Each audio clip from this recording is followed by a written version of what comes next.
네, 제 37회 국무회의를 시작하겠습니다. 네, 오늘은 예결위 때문에 국무위원 분들이 많이 국회에 가 계시는 모양이에요. 알겠습니다. 균형 발전은 대한민국의 지속 가능한 발전과 우리 국민들의 삶의 질적 변화를 위해서 반드시 넘어야 할 관문입니다.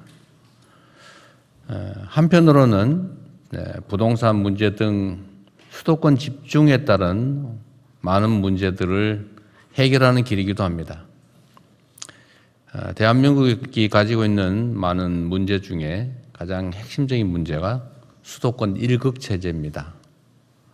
이 1극 체제를 극복하지 않으면 수도권은 미어터지고 지방은 소멸하는 그런 위험을 갖게 됩니다. 또 한편으로 지방에 사는 국민도 대한민국 국민이고 또 지방도 대한민국 국토입니다. 어느 지역에 살든 누구나 성장의 기회를 고루 누리고 또 지방의 성장이 대한민국의 도약을 견인할 수 있어야 합니다. 전국이 동반 발전하는 모두의 성장 시대를 우리가 반드시 이끌어내야 되겠습니다. 이를 위해서 중요한 것이 중앙과 지방정부의 긴밀한 협력과 연대입니다. 균형 발전의 성공은 중앙정부 혼자의 힘만으로는 어렵습니다. 중앙과 지방정부가 굳건한 원팀이 되어 대한민국의 더 나은 미래를 개척하는 데 힘을 모아야 되겠습니다. 그 과정에서 지방정부는 지역의 이해관계를 넘어 국가 전체의 관점에서 해법을 찾고 또 중앙정부는 적극적인 지원을 통해 지방이 주도하는 국토 대전환을 든든하게 뒷받침해야 할 것입니다. 수도권 1극 체제를 구조적으로 재편하고 또 지방별로 새로운 성장축을 만들려면 보다 과감하고 거시적인 접근도 필요합니다. 이를 실현하기 위한 중장기 국가 전략 마련에 속도를 내겠습니다. 지방이 성장해야 대한민국이 더 나은 내일을 맞이하게 될 것입니다. 요즘 이제 예산철이죠. 관련해서 한 말씀 드리겠습니다. 인공지능 대전환으로 반도체 등 첨단 산업이 빠르게 성장하면서 우리 경제도 이전과는 전혀 다른 여건을 맞이하고 있습니다. 산업 대전환이 만들 기회를 잘 활용해 국민 삶의 실질적인 도약을 이끌어내야 합니다. 특히 늘어난 재정 여력을 미래에 더 많은 열매를 수확하기 위한 씨앗으로 우리가 확실하게 삼아서 생산적 재정 전략으로 우리가 전환해야 되겠습니다. 지금은 눈앞에 재정 수치 관리에 매몰되는 우를 범할 때가 아닙니다. 소중한 미래 재원을 보다 효율적이고 또 생산적인 분야에 투입해서 지금의 10,000원을 내일은 10만 원, 또 그 후에는 100만 원으로 키우는 그런 지혜가 필요합니다. 정부는 불효불급한 예산은 과감하게 조정해서 재정의 건실한 운영을 도모해야 합니다. 그와 동시에 초격차 성장 촉진, 또 K자형 양극화 완화, 균형 발전, 인재 개발, 청년 미래 사다리 구축 등 핵심 국가과제 해결에 방점을 두고 예산안 편성을 잘 마무리해 주시기 바랍니다. 예산안 제출 이후에 국회나 또 우리 국민 여러분의 합리적인 대안에 대해서는 열린 자세로 검토해 주기 바랍니다. 어떤 기사들 가끔씩 보면 정부 정책이 국회의 의견을 받아들여서 수정을 하면 오락가락 비난하고 또 국회와 합의가 잘 안 돼서 하면 일방적이라고 하고 앞으로 가도 비난, 뒤로 가도 비난, 서 있어도 비난, 앉아도 비난, 누우면 누웠다고 비난, 이런 경우가 있는데 거기에 너무 연연할 필요가 없습니다. 정책이란 당연히 정부가 안을 내고 또 국회가 심의해서 국회가 최종적으로 결정하는 것입니다. 물론 뭐 정부가 최선의 안을 만들어 당연히 내야 되겠죠. 그러나 그게 국회 심의 과정에서 변경된다고 해서 너무 그 자체에 흔들리지 않으면 좋겠습니다. 내년 예산이 모두의 성장을 위한 마중물이 될 수 있도록 모두가 함께 힘을 모아주시기를 당부드립니다. 현재 세계 각국은 미래 산업의 주도권 확보를 위해 국가 역량을 총동원한 총성 없는 경쟁을 벌이고 있습니다. 그 과정에서 산업 스파이나 해킹 등을 동원하는 불법 사례들도 끊이지 않습니다. 실제로 최근 한 외국 기업이 국내 기업을 상대로 반도체 기술 탈취를 시도했다는 취지의 법정 증언이 나오기도 했습니다. 국가와 기업이 수십 년에 걸쳐서 엄청난 비용을 들여 어렵게 축적한 기술과 노하우가 외부로 유출되게 되면 순식간에 산업 전체 생태계에 심각한 피해를 입게 됩니다. 기술 안보는 국가의 산업 경제를 떠받치는 근간이라는 측면에서 더욱 철저한 대비에 나서야 되겠습니다. 다음 달부터는 해외 기술 유출 범죄에 대한 처벌이 한층 강화됩니다. 이것도 필요한 일이지만 보다 중요한 것은 소를 잃고 도둑을 잘 잡는 것보다는 소를 아예 잃지 않도록 처음부터 외양간을 잘 관리하는 것입니다. 국정원과 경찰을 비롯한 관계기관은 핵심 산업기술 보호가 곧 국가안보다라는 자세로 대응 체계를 철저하게 확립해 주기 바랍니다. 기관 간의 정보 공유와 함께 공조체제도 물샐 틈 없이 구축해야 합니다. 국민과 기업들이 오랜 시간 피땀 흘려 일군 국가 핵심 기술이 대한민국의 지속적 성장을 견인할 수 있도록 기술 안보에 한치의 빈틈도 허용해서는 안 되겠습니다. 오늘 보고에 있는지 모르겠는데 지금 최근에 경찰의 기강 해이 문제, 또 치안 문제에 있어서의 무책임 이런 것들이 꽤 문제가 심각하게 대두되고 있습니다. 사실 그 경찰들의 이 문제는 뭐 어제 오늘의 일은 아닙니다. 워낙 숫자가 많다 보니까 가지 많은 나무에 바람 잘 날 없다고 여러 군데서 이런 문제들이 생겨날 수 있습니다. 그 문제들을 최소화하기 위한 노력도 끊임없이 계속돼야 되겠고 또 그와 같은 문제를 해결하기 위한 시스템 정비도 사실 좀 필요합니다. 이게 경찰은 상명하복의 매우 중요한 국가 기관 조직인데 지휘 책임이라고 하는 게 매우 중요합니다. 담당자 일선 직원들의 잘못이 있다고 하면 그 일선 직원의 문책만으로 끝나면 과연 지휘 체계가 무엇 때문에 필요하겠습니까? 지휘를 할 권한도 있지만 또 한편으로 그 권한에 상응하는 책임을 당연히 져야 합니다. 그래야 평소에 조직 관리가 제대로 되지 않을까 그런 생각이 됩니다. 언제나 권력은 집중되면 문제가 더 커집니다. 똑같은 문제라도 권한이 커지면 미치는 영향이 커지죠. 그래서 권한의 크기만큼 책임도 강화되어야 됩니다. 지금 경찰이 아마 국가기구 중에서 앞으로 가장 큰 권력을 행사하게 될 것 같아요. 그에 따른 우리 국민들의 우려가 매우 큽니다. 과연 이 큰 권한을 그 책임을 충분히 이행할 만한가에 대해서 의구심이 생기기 때문에 앞으로 경찰을 어떻게 개혁할지 이 경찰 개혁 기구에 대한 고민을 해 주시길 바랍니다. 이거는 총리실에서 좀 나서서 일단 어떤 방식으로 해 나갈지부터 국민들의 광범한 의견 수렴을 통해서 방안을 구상해 주시길 바랍니다. 최근에 외국인 연금 얘기가 좀 있었어요. 오늘 제가 미리 보고 좀 해달라고 말씀을 드렸는데 이따가 오늘 있죠. 예. 뭐 논의를 할 텐데요.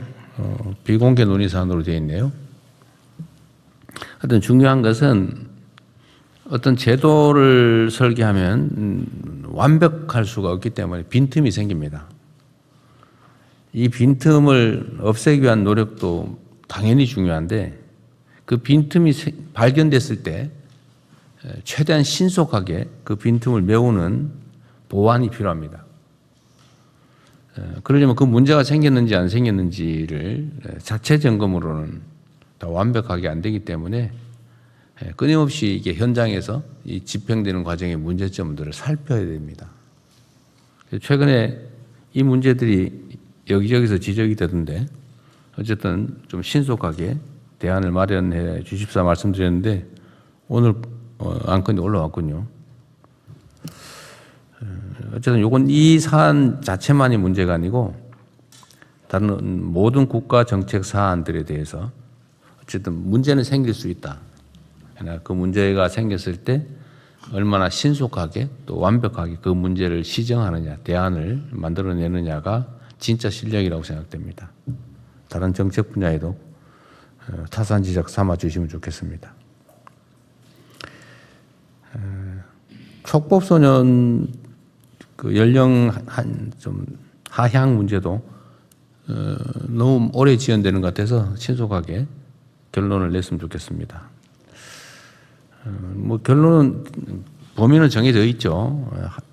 한두 살 정도 범위 내에서 중대 반복 범죄에 대해서 낮춘다.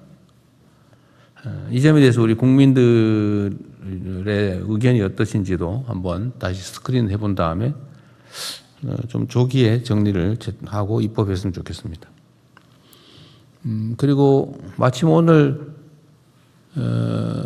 시도지사 협의회장이 선출되셔가지고 오늘 우리 박찬대 인천시장께서 출석을 처음으로 해주셨는데 마침 오늘 국가균형성장, 균형발전 얘기도 하는 판에 잘 오셨습니다. 당선을 축하드리고 아주 짧은 인사 말씀을 듣도록 하겠습니다. 아주 짧은. 네. 예, 존경하는 대통령님 그리고 국무위원 여러분, 네, 대한민국 시도지사 협의회장 박찬대 인천시장입니다. 배석자인 저한테 이렇게 발언 기회 주신 대통령님의 세심한 배려에 감사를 드립니다. 수도권 1급 체제를 탈피해서 전 국토의 균형 발전의 대전환을 이뤄내야 되는 시대적 소명에 직면하고 있습니다. 하지만 이 자리에 오면서 수도권의 일원인 인천광역시장 박찬대와 전국의 시도지사 협의회장인 박찬대 사이에 두 개의 역할을 얼마나 균형 있게 잘 해내야 될지 상당한 부담감이 있습니다. 각 지역이 갖고 있는 고민을 이재명 정부가 국정에 잘 녹여낼 수 있도록 돕는 것이 저한테 주어진 사명이라고 생각됩니다. 실질적으로 도움이 되는 현장의 제언들을 부지런히 전해 올리도록 그렇게 하겠습니다. 이재명 정부의 철학과 국정 방향을 깊이 새기고 돌아가서 정부의 좋은 정책들이 지역 현장 곳곳에 성공적으로 뿌리내릴 수 있도록 그렇게 노력하겠습니다. 언젠가 대통령님 말씀, 지자체장의 정책과 역할에 따라서 한계 상황에 내몰린 시민들의 삶과 목숨이 그대로 달려있다라는 말씀이 떠올려집니다. 열심히 참석해서 좋은 의견도 내고 그리고 현장에도 바로 전달될 수 있도록 함께 하겠습니다. 감사합니다. 네, 아주 짧진 않았는데 하여튼 의미 있는 말씀 감사드리고요. 인천시장이 아니라 지방광역정부협의회장이신 거죠? 네, 그렇습니다. 네. 꽤 많이 충돌할 겁니다. 예, 수도권과 어떻게... 지방에. 인천도 수도권이라서. 인천도 수도권인 서울과 경기 사이에. 네, 그렇죠. 네, 중간쯤에 약간 애매함이 있을 겁니다. 어쨌든 환영합니다. 회의 다음 진행하시죠. 예, 이후 회의는 경제부총리께서 진행해 주시겠습니다. 예, 제가 이후 순서는 진행하겠습니다. 먼저 부처 보고가 있겠습니다. 첫 번째 보고로 중동 전쟁 관련 비상국정 운영 및 대응 현황은 제가 보고를 드리겠습니다. 미국의 대이란 경제 제재 강화 발표가 미국 시간으로 어제 8월 24일, 한국 시간으로 오늘 아침에 발표가 되었습니다. 이런 사유 등에도 오늘 아침에 그 국제 유가가 90불 내외로 유지되고 있습니다. 브렌트유가 오늘 아침에는 92불대, 그리고 WTI가 85불대를 유지하고 있습니다. 이 전쟁이 장기화됨에 따라서 인플레 또는 재정 부담 우려, 그리고 최근에 미국의 빅테크가 회사채 발행이 확대되는 등으로 인해서 주요국의 장기 국채 금리가 상승하는 등 글로벌 금융시장의 변동성이 확대되고 있습니다. 이 글로벌 장기 금리 상승과 함께 우리 10년물 국고채의 경우에도 4.327 해서 최근에 하여튼 이 4%대를 넘어서고 있는 상황입니다. 미국의 경우에는 그 4.7불, 그 일본 경우도 지금 2.89 정도에서 이렇게 높아지고 있는 그런 상황입니다. 환율은 수출업체의 달러 매도 등으로 11개월 만에 1,300원대로 하락해서 오늘 현재 1,380원대를 움직이고 있습니다. 수출은 호조세를 이루고 있어서 그 금년 상반기 코스피 상장사 영업이익이 전기전자의 경우는 675%, 전기전자 이외에도 64% 증가하는 등 호조세를 보이고 있습니다. 특히 그 기쁜 소식은 벤처 투자가 역대 최대로 기록을 했습니다. 상반기에 8조 9천억 해서 54%가 증가하는 그런 상황입니다. 소비도 카드 매출액이 백화점이나 슈퍼마켓, 편의점은 증가되고 있습니다만 소상공인 체감 지수는 여전히 낮은 상황입니다. 그래서 골목 상권의 소비 회복 속도는 더딘 모습이고 또 금리가 상승한다든 이런 상황에서 소상공인의 어려움이 예측이 되기 때문에 이쪽에 정책 역량을 집중하겠다는 말씀을 드리겠습니다. 대응 방향입니다. 공급망은 원유는 우회 항로를 통한 조기 도입 촉진, 그리고 비축류 수압 재가동 뿐만 아니라 납타 석유화학 제품에 대해서는 긴급 수급 조정 조치도 연장할 계획으로 했습니다. 요소수나 요소, 주사기, 주사침의 경우에도 매점 매석 금지 연장을 추진하겠습니다. 민생에 있어서는 가장 정책에 중점을 두고 추진하겠습니다. 특히 취약계층, 소상공인, 자영업자 등의 부당 경감의 총력을 대응하겠습니다. 소상공인 경영 부담 완화, 지역 상권 연계 강화, 재기 지원 등 다각적 총체적인 지원 방안을 강구하고 있습니다. 소상공인이나 개인의 채무 조정을 활성화하고 중기 저리 금리 자금을 지원하고 서민 금융 공급도 확대하는 등 취약 차주 지원 계획을 곧 발표토록 하겠습니다.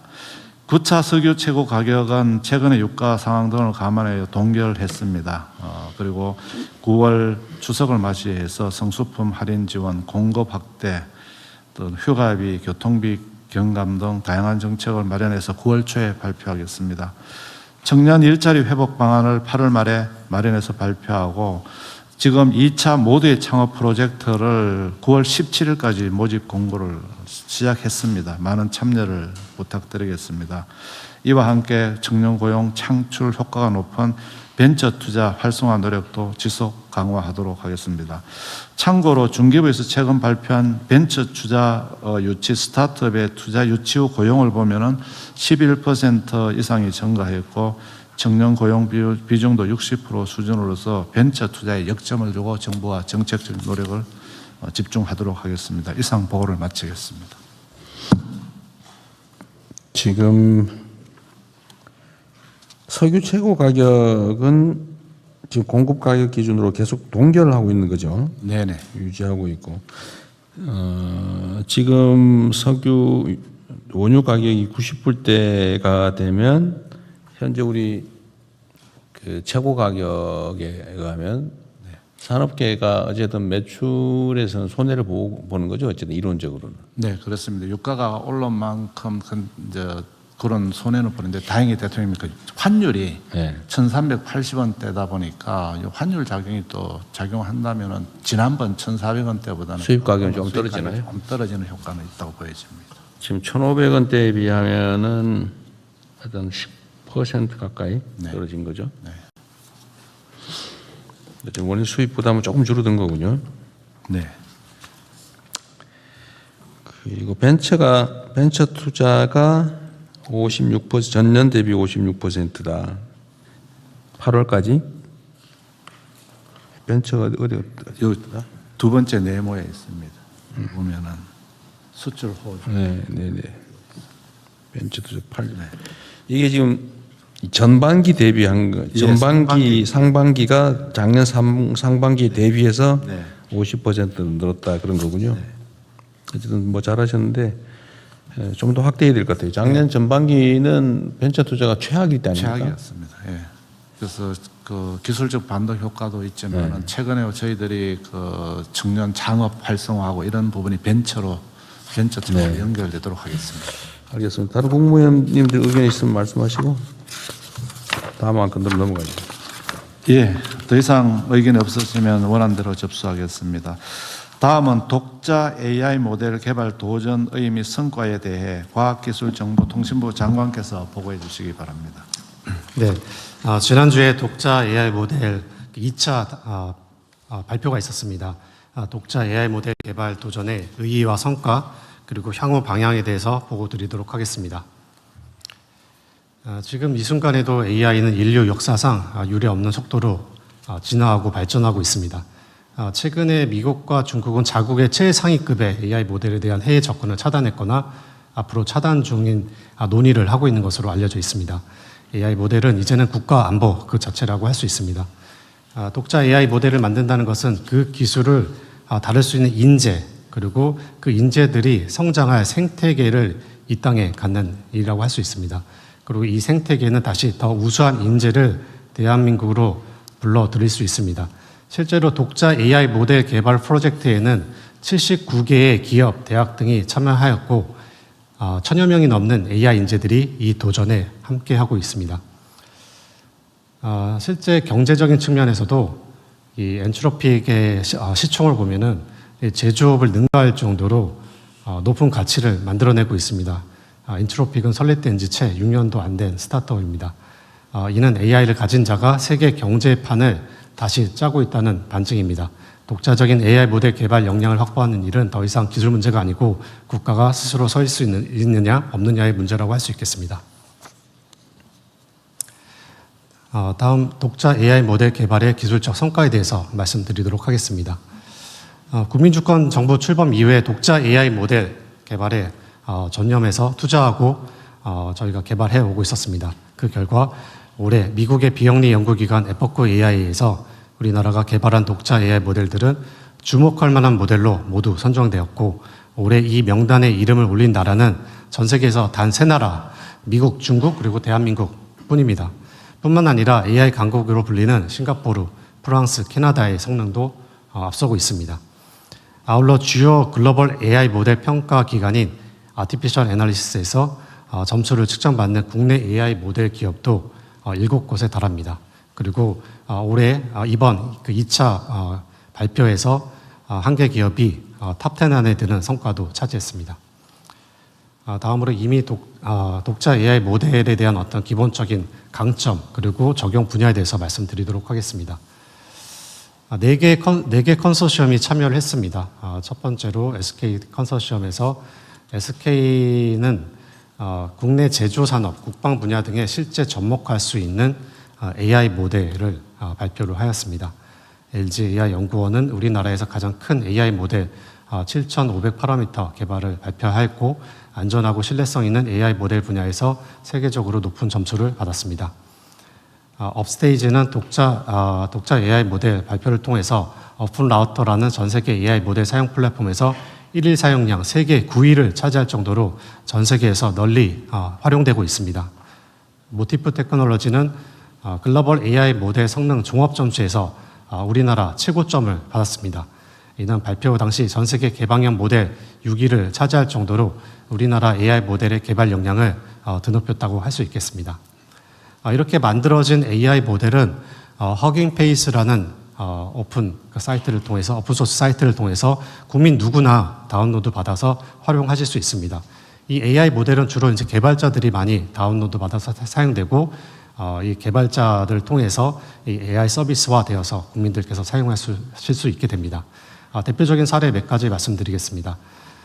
SKT 사례를 보면은 법률 AI를 통해서 소송 재판 준비 시간을 45.7% 감소시킨 바 있고, LG의 엑사원을 통해서 신물질 발굴 AI 개발을 통해서 화장품 신소재 발굴을 22개월 걸리던 일을 단 하루로 단축시키기도 했습니다. 그리고 업스테이지의 솔라 오픈 툴을 통해서 R&D 예산 심의 AI를 만들어서 78%의 사용자 검토 시간을 단축시킨 경험도 가지고 있습니다. 모티프 테크놀로지를 통해서는 철강 제조 특화 AI를 적용해서 제조 설비 오류 대응 시간을 30%가량 단축시키기도 하였습니다. 이외에도 다양한 산업 공공 분야에서 우리 독자 AI 모델에 대한 우리의 도메인 데이터를 더해서 실질적인 AX 효능감을 만들어가고 있는 상황입니다. 이 독자 AI 모델 개발 의의에 대해서 좀 더 설명드리겠습니다. 독자 AI 모델을 기반으로 우리 국민들은 모두의 AI를 통해서 실질적인 AI 서비스를 올해 하반기부터 제공받게 될 것입니다. 기업들은 보안, 제조 등 산업별 AX로 확산되고 정부에서는 행정 AI와 대국민 서비스를 아우르는 공공 AX로 이어집니다. 이처럼 하나의 독자 AI 모델을 개발한다는 것은 단지 하나의 기술을 만드는 일이 아니라 국민 서비스에서 산업 경쟁력 그리고 공공 서비스까지 AX 전체판을 통째로 바꾸는 일이라 할 수 있겠습니다. 이렇기 때문에 독자 AI 모델을 세계적 수준으로 만드는 일을 계속해야 될 것 같습니다. 이 같은 고도화를 바탕으로 국가 전체의 AX의 기준을 한 단계 높일 수 있도록 하겠습니다. 다음 주요 로드맵에 대해서 말씀드리겠습니다. 독자 AI 모델은 계속 고도화하고 있습니다.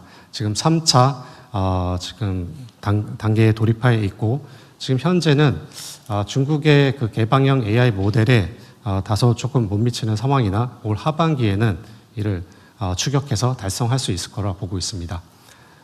그리고 우리의 도전은 여기서 멈추지 않고 내년에도 보다 많은 GPU 데이터를 투입해서 최상위급의 프론티어 모델 개발에도 도전하도록 하겠습니다. 세계적인 수준의 독자 AI 모델 확보가 전 국민의 AI 역량을 키우고 산업을 성장시키며 공공 서비스의 품질을 높일 수 있는 최선이라고 생각합니다.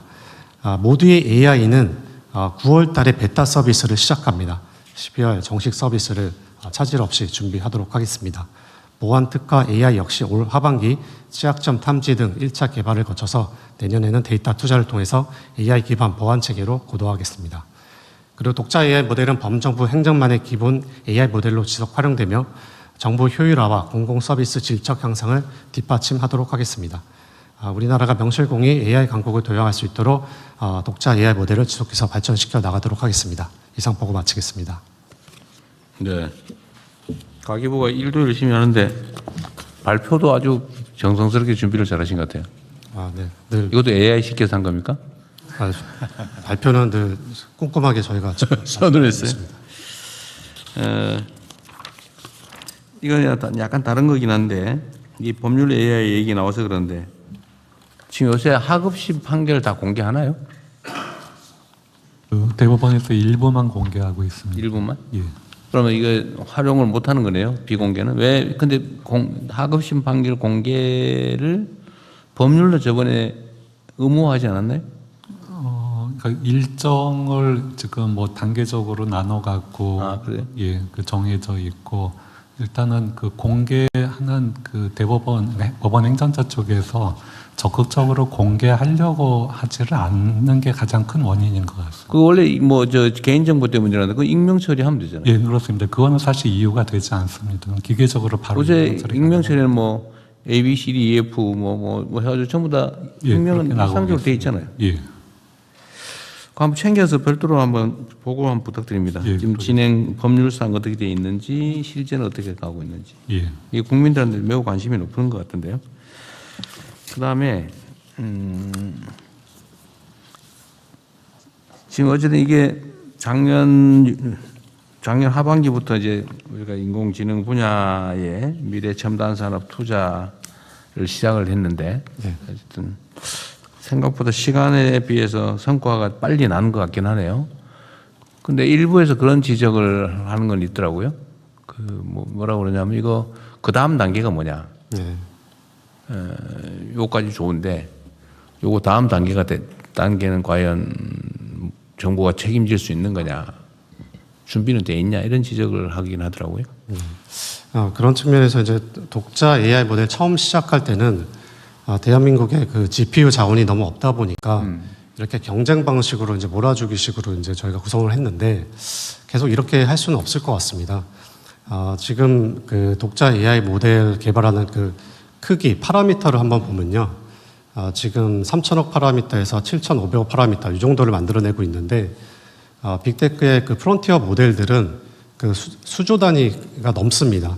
그러니까 더 큰 모델을 만들어야 되고 다만 이제 산업이나 우리 공공 쪽에서 적용할 때는 그렇게 큰 모델이 필요 없습니다. 그래서 제가 생각할 때는 이제 검토를 해서 또 보고를 드려야겠지만은 우리 스타트업들은 이제 산업, 공공 쪽에 주로 적용할 수 있는 이런 도파물을 계속 발전시켜 나가고 좀 자금 여력이 있는 대기업들은 정부와 같이 그러니까 이런 큰 프론티어 모델 도전도 같이 해나가는 것이 좀 필요할 것 같습니다.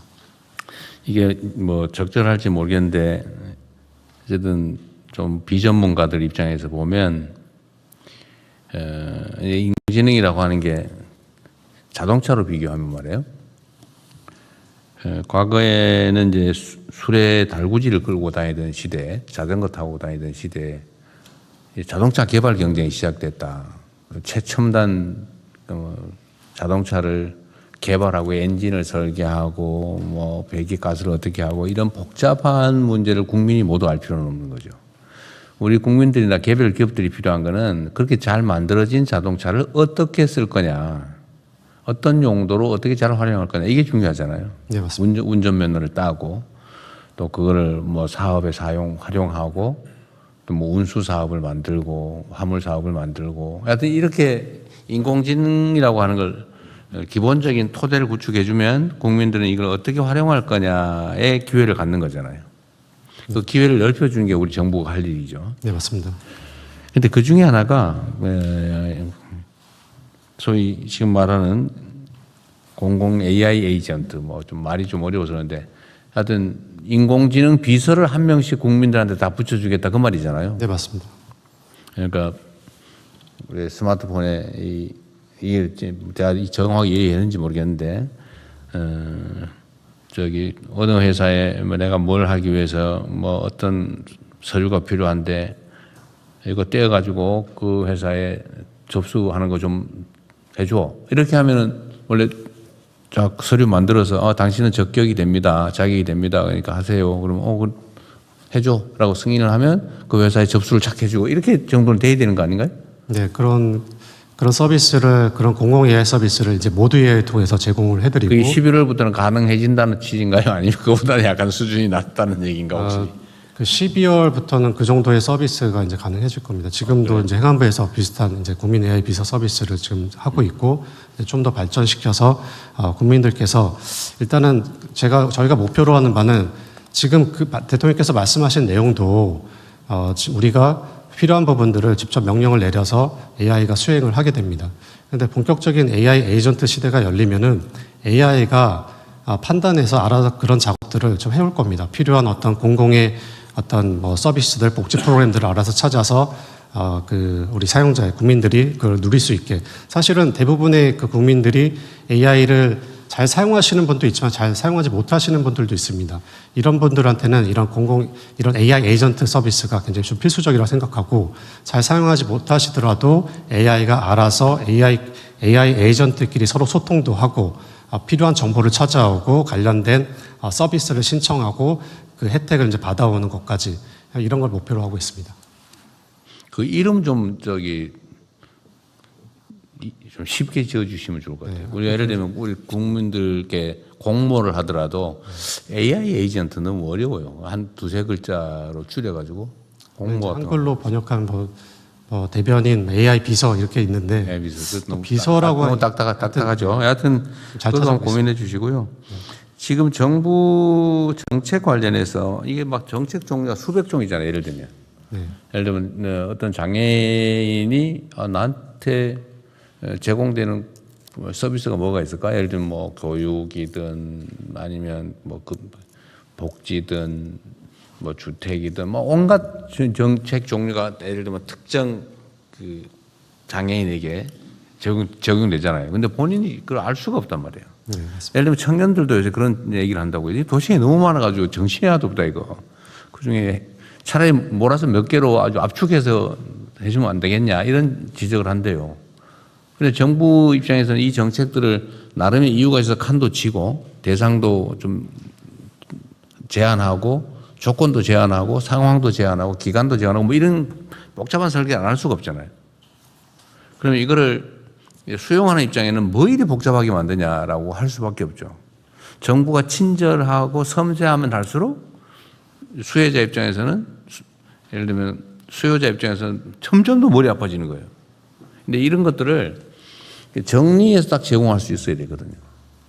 정부 입장에서 온갖 가지 정책을 막 이 수백 가지를 해서 당사 입장에 이걸 다 뒤져봐야 되는 지금 상황이란 말이에요. 지금은. 근데 이것도 압축을 해가지고 우리 주인님은 이런 거 있으니까 이런 그만 하면 됩니다. 뭐 이런 걸 갖춰가지고 한번 신청해 볼래요? 이렇게 물어볼 수 있는 정도는 돼야 되는 거죠. 네. 그게 이제 그 AI 에이전트 서비스의 핵심이고요. 네. 그러니까 저희 이제 정책들이 다양해지더라도 거기에 최적점의 어떤 그 판단을 아마 합니다. AI가 이제 판단을 하고 의사결정하고 그 해당 내용들을 적합하게 찾아와서 국민들께서는 사실 그 내용들을 다 알 필요가 없습니다. 그렇죠. 자기한테 해당되는 것만 알면 되죠. 네. 그러니까 그런 정도는 지금 준비하기에 따라서 얼마든지 해낼 수 있을 것 같아요. 지금 현재 AI 수준으로도. 네, 다만 지금 우리 충분히 정부가 이걸 하는데 각 부처들도 좀 비슷할 텐데 이 소위 이제 정보 공유가 제일 문제죠. 그러려면 정보를 예를 들면 특정인의 AI 에이전트는 모든 부처에 관계된 자기 정보를 다 알 수 있어야 되죠. 물론 뭐 국민에게 공개된 정보는 말할 것도 없고 그거 말고 자기 고유 정보를 각 부처에 다 산재해 있는 거를 본인 거는 본인 확인할 수 있어야 되잖아요. 근데 이게 혹시 딴 데로 셀까 봐 지금 걱정하는 것도 있죠. 네, 뭐 그런 부분도 있습니다. 칸을 잘 쳐야 되는 거죠. 그죠? 본인만 볼 수 있게, 본인만 접근할 수 있게. 본인의 AI 에이전트만 접근할 수 있게. 근데 과연 이게 옆으로 유출 안 된다고 볼 수 있냐? 그 에이전트를 믿을 수 있냐? 이 문제는 다 해결되어 있는 거예요. 그 부분은 이제 그 여러 가지 보안상의 여러 가지 좀 검토들을 좀 해야 됩니다. 근데 다만 이제 그 일단 첫 번째로 사실은 일단 모든 부처와의 데이터와 이제 연결을 하고 이제 API와 연결을 하는 이런 작업들이 이루어질 텐데 그러다 보면은 대통령님 말씀하신 그런 전 보안적인 좀 이슈가 있을 겁니다. 그래서 이 개인 AI 에이전트를 사실 처음부터 굉장히 그 보안성을 요하는 수준의 에이전트를 만들어내지는 못할 것 같습니다. 왜냐하면은 이제 그 정도로 이제 사용하시면서 점점 사용하는 범위가 이제 넓어질 거고 그러다 보면은 이제 개인의 어떤 그 정보나 이런 것들이 노출되면 안 되는 그런 영역까지 이제 좀 접근이 가능할 수도 있겠죠. 예를 들어서 공공 쪽은 우리가 좀 통제를 할 수 있을 겁니다. 다만은 이 공공 AI 서비스뿐만 아니라 지금 민간 AI 서비스로 확장해 나가는 과정에서 그런 문제들은 충분히 나타날 수 있기 때문에 그런 부분 충분히 좀 저희가 검토하고 염두에서 준비하도록 하겠습니다. 그게 많이 고민해야 될 부분 같더라고요. 예를 들면 정부가 모든 걸 만들어서 이렇게 제공할 때는 그 보안 문제는 어느 정도는 통제가 가능한데 이걸 또 그런 식으로 하면 사실 발전이 잘 안 되잖아요. 네, 맞습니다. 어떤 토대를 제공을 하고 소위 플랫폼 같은 걸 제공을 하고 그 안에서 민간이 경쟁을 할 수 있게 해줘야 되는데 민간이 참여하면 필연적으로 정보 문제가 발생하잖아요. 개인정보 보호 문제가 발생하잖아요. 근데 이걸 어떻게 할 거냐. 그런 고민도 하고 계시겠죠? 네, 그 부분은 이제 저희 개인정보위원회랑도 같이 좀 논의를 좀 해나가고 있고 지금 우리가 다만 이제 말씀하신 대로 이제 딜레마는 있습니다. 이제 AI를 국민들께서 충분히 잘 사용하실 수 있도록 제공하는 측면에서의 어떤 우선순위를 어느 정도 둘 것인가가 좀 중요한 것 같습니다. 네, 근데 그 두 가지가 잘 조화가 돼야 될 텐데 그렇다고 구더기 무서워 장 못 담그면 진보가 안 되니까 또 너무 많이 하면 위험이 너무 커지면 또 안 되고 그 균형점을 잘 잡아야 될 것 같긴 합니다. 네. 그렇다고 너무 절제하면 안 되잖아요, 그죠? 그래서 저희가 이제 전 국민 1인 1 에이전트 말씀을 드리는 것이 사실은 앞으로 이제 AI를 쓰시다 보면은 이 에이전트들이 여러 개 늘어날 겁니다. 네. 그러면 사실 더 통제하기 어렵겠죠. 그래서 일단은 어떤 국민들께서 최소한의 나만의 에이전트를 갖게 하고 거기서 이제 모든 에이전트에 대해서 보안성을 만들 수는 사실상 불가능하다 봅니다. 그건 뭐 본인 선택하게 하면 되죠. 예를 들면 그래서 정부가 제공하는 에이전트는 적어도 그런 부분까지 이렇게 보완된 그런 어떤 서비스로 좀 그 발전시키고 외의 부분은 예를 들면 우리가 어떤 사이트에 가입할 때 이런 정보 공개에 동의하느냐, 그 동의하면 가입시켜주고 안 그러면 안 해주잖아요, 그죠? 예를 들면 그런 선택할 수 있는 것들도 있고 그게 아니고 기본적인 거는 국가가 책임지고 최소한의 정보에 기초한 최소한의 에이전트 기능은 정부가 책임져 주자. 되게 이렇게 정리를 해야 될 것 같긴 해요, 그죠? 네, 맞습니다. 좀 어려운 일이긴 한데 좀 최대한 신속하게 성과를 만들어 주시면 좋겠습니다. 예. 그렇게 하겠습니다. 예, 또 다른 의견이 있으신가요? 예, 더 이상 의견이 없으시면 원안대로 접수하겠습니다. 조금 전에 과기정통부 장관님께서는 이제 독자 AI 모델을 설명해 주셨는데 다음으로는 행정안전부 장관님께서 AI를 적용한 세계 최고의 AI 민주정부 실현 전략에 대해서 보고해 주시기 바랍니다. 네, 보고에 앞서서 AI 민주정부가 가져올 변화를 영상으로 먼저 보시겠습니다. AI가 바꾸는 정부, 우리의 삶은 어떻게 달라질까요? 필요한 서비스가 알아서 찾아갑니다. 출산 후 받을 수 있는 혜택, 국민이 일일이 찾고 신청하지 않아도 정부가 필요한 혜택을 먼저 찾아 신청합니다. 한 곳에서 모든 민원을 해결합니다.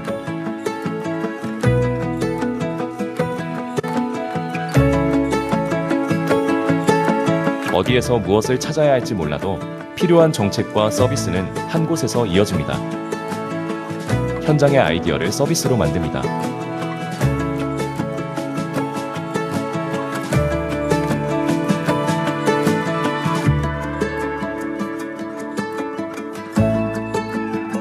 공무원의 아이디어는 AI를 만나 국민을 위한 더 나은 서비스가 됩니다.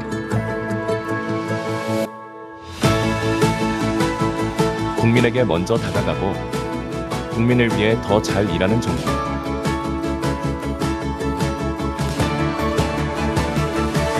AI 민주정부입니다. 네, 참고로 그 화면에 나왔던 쨍하고 해뜰날이라는 앱은 그 블랙 레벨의 AI 챔피언이 된 공무원이 직접 만든 겁니다. 그래요? 예, 서비스가 되고 있습니다. 출연한 사람들은 진짜인가요, 가짜인가요? 출연한 사람들은 공무원이 아닙니다. 진짜 사람이에요? 예, 진짜 사람. 예. 우리 AI가 만든 인물이 가상 인물이 많아서. 네네. 예, 보고 드리겠습니다. 세계 최고의 AI 민주정부 실현 전략을 보고 드리겠습니다. AI 민주정부는 국민이 국정의 실질적 주체가 되는 국민 주권의 가치를 AI 시대의 정부 운영 방식으로 구현하기 위한 핵심 전략입니다. 따라서 국민을 통제하고 감시하는 데 AI 기술을 이용하는 것이 아니라 국민의 자유와 행복을 확대하고 증진시키는 데 이용함으로써 국민 주권을 실현시키는 데 의의가 있습니다. 공공부문의 AI 전환을 통해 일하는 방식과 또 국정 소통, 대민 서비스 전반을 혁신해 나가는데도 활용이 됩니다. 나아가 이를 민간으로 확산해서 모든 국민이 AI의 혜택을 누리는 기반을 만들어가고자 합니다.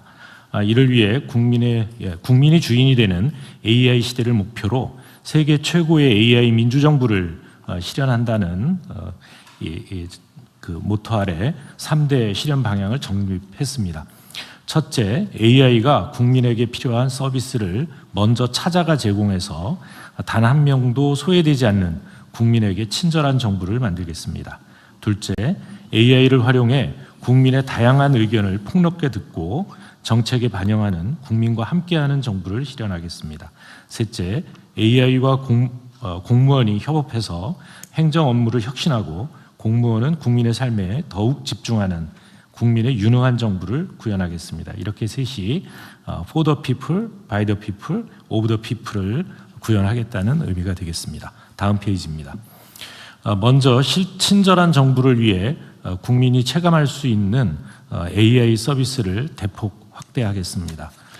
대민 상담 분야에서는 복지, 안전, 세금 등 국민 체감도가 높은 5대 민생 분야에 24시간 밀착형 AI 상담 체계를 구축하겠습니다. 서비스 이용도 더욱 편리하게 바꾸겠습니다.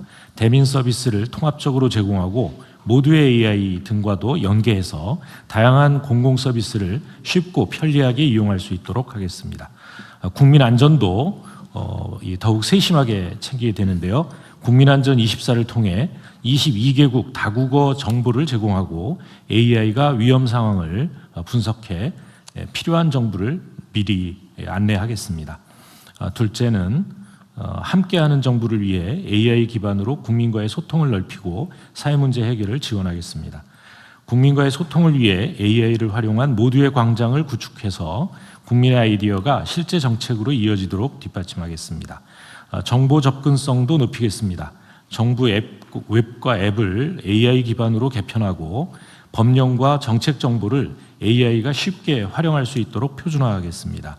나아가 민생 현장에서는 돌봄, 안전, 고용 등 국민 삶과 밀접한 분야에 AI를 접목해서 주요 사회 문제들을 풀어나가겠습니다. 다음 3페이지입니다.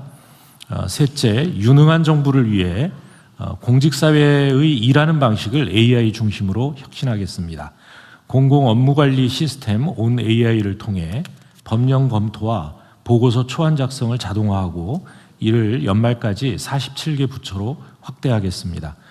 특히 공무원들이 필요한 AI 서비스를 직접 개발하고 공유할 수 있도록 AI 정부 실험실을 적극 확산하겠습니다. 또한 의약품 심사, 건축 인허가, 기상 예측 등 각 부처의 고유 업무 특성에 맞춘 특화 AI 모델을 고도화해 나가겠습니다. 끝으로 AI 민주정부 구현을 위해 인재, 성장, 제도, 운영 기반을 마련하겠습니다. 먼저 인재 양성을 위해 AI 전문 인재인 AI 챔피언을 육성하고 AI 해커톤 대회를 연례 개최해서 공무원의 AI 활용 역량을 강화하겠습니다. AI 활용에 필요한 데이터도 확충하겠습니다. 수요가 높은 핵심 공공 데이터 탑백을 조기에 개방하겠습니다. 또 제도와 인프라도 정비하겠습니다. 공공 AI 윤리 기준을 마련하고 중요도별 재해복구 체계를 확충하여 안전하고 신뢰받는 AI 행정을 확립하겠습니다. 이를 위해서 정보 보호 예산이 정보화 예산의 15% 이상, 또 전체 인력의 정보 인력이 10% 이상을 목표로 확보해 나가겠습니다. 관계부처 장관님들께서도 국민이 체감하는 AI 민주정부가 조속히 정착될 수 있도록 적극적인 관심과 협조를 부탁드립니다. 이상 보고를 마치겠습니다. 네. 우선 정부 보고서를 과거에는 그 기계가 읽을 수 없다 이런 문제 지적이 많았는데 네네. 그 시정하기로 했었지 않습니까? 네네. 그거는 뭐 다 완료됐어요? 예, 저희 행안부는 이미 지난 4월서부터 시범 실시를 해서요. 전면적으로 다 개편을 했습니다. 이제 이것을 그 총리실하고 함께 유형화해서 전 부처로 확산할 계획입니다. 다른 부처들은 어때요? 지금 현재 공문서 작성에 무슨 표니 뭐 이상한 뭐 이런 거 많이 넣어가지고 기계가 못 읽는 부분이 상당히 많다는 거 아닙니까?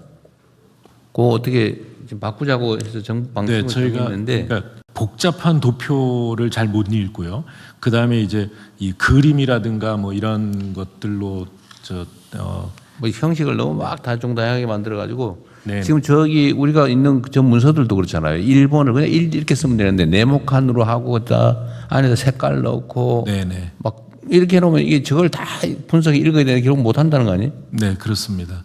근데 저 정도의 간단한 도표는 읽을 수 있습니다. 요즘 AI도 많이 발전이 돼 가지고요. 그런데 이제 주로 이 텍스트 위주로 하고요.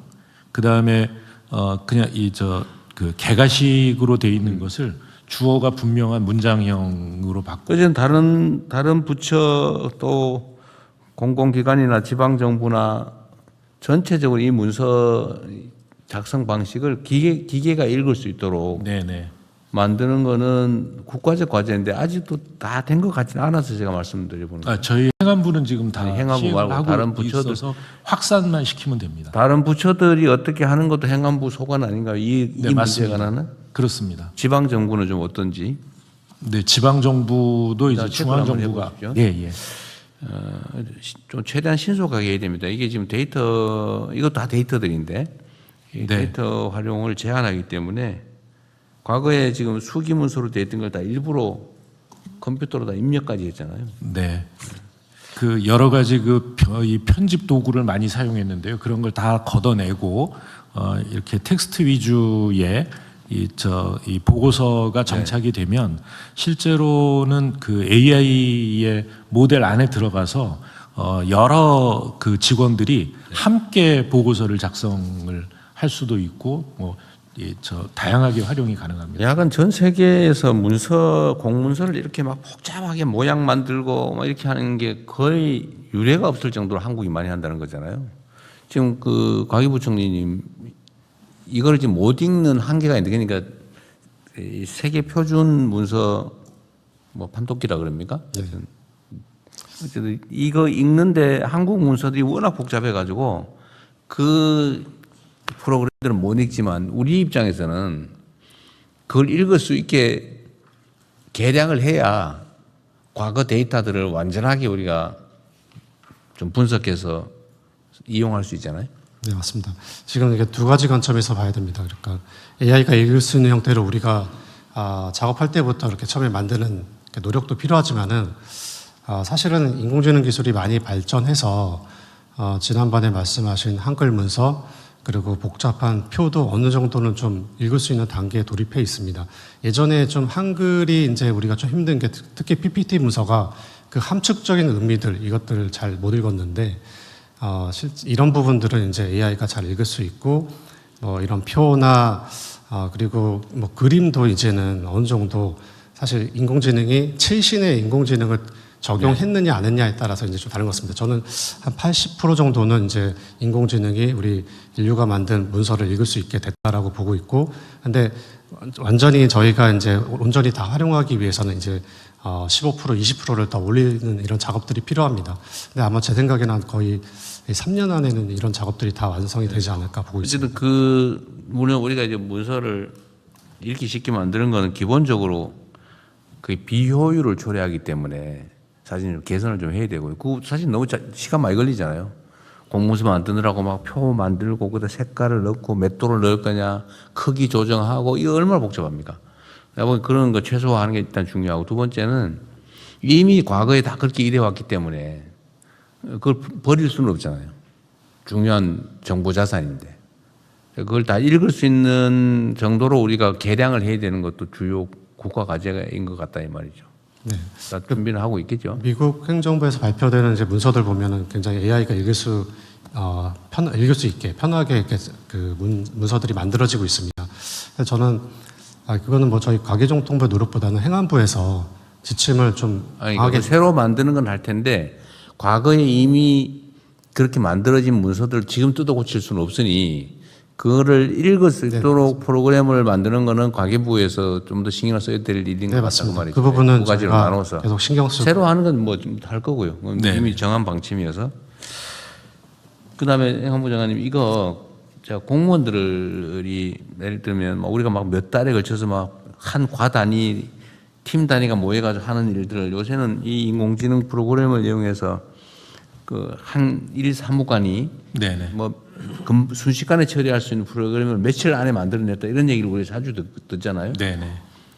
그러니까 사실 이 정부 업무가 사실 가장 루틴한 것이고 규칙에 기반하기 때문에 마음대로 막 하거나 막 돌출적으로 바꿀 수 없잖아요. 정부 행정이라고 하는 게. 그래서 인공지능이 가장 친화적인데 네.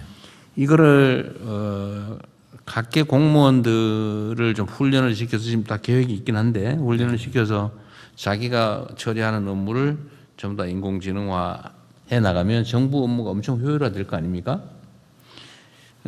이게 해야 될 일인데 이게 잘 사실 그렇게 막 관심 있는 공무원들은 막 열심히 막 공부해가지고 그런 걸 만들어내지만 상당수의 공무원들은 옛날에 하던 대로 수십 년 하던 일이니까 그냥 또 다 손으로 쓰고 막 결제하고 이러고 있을 것 같아요.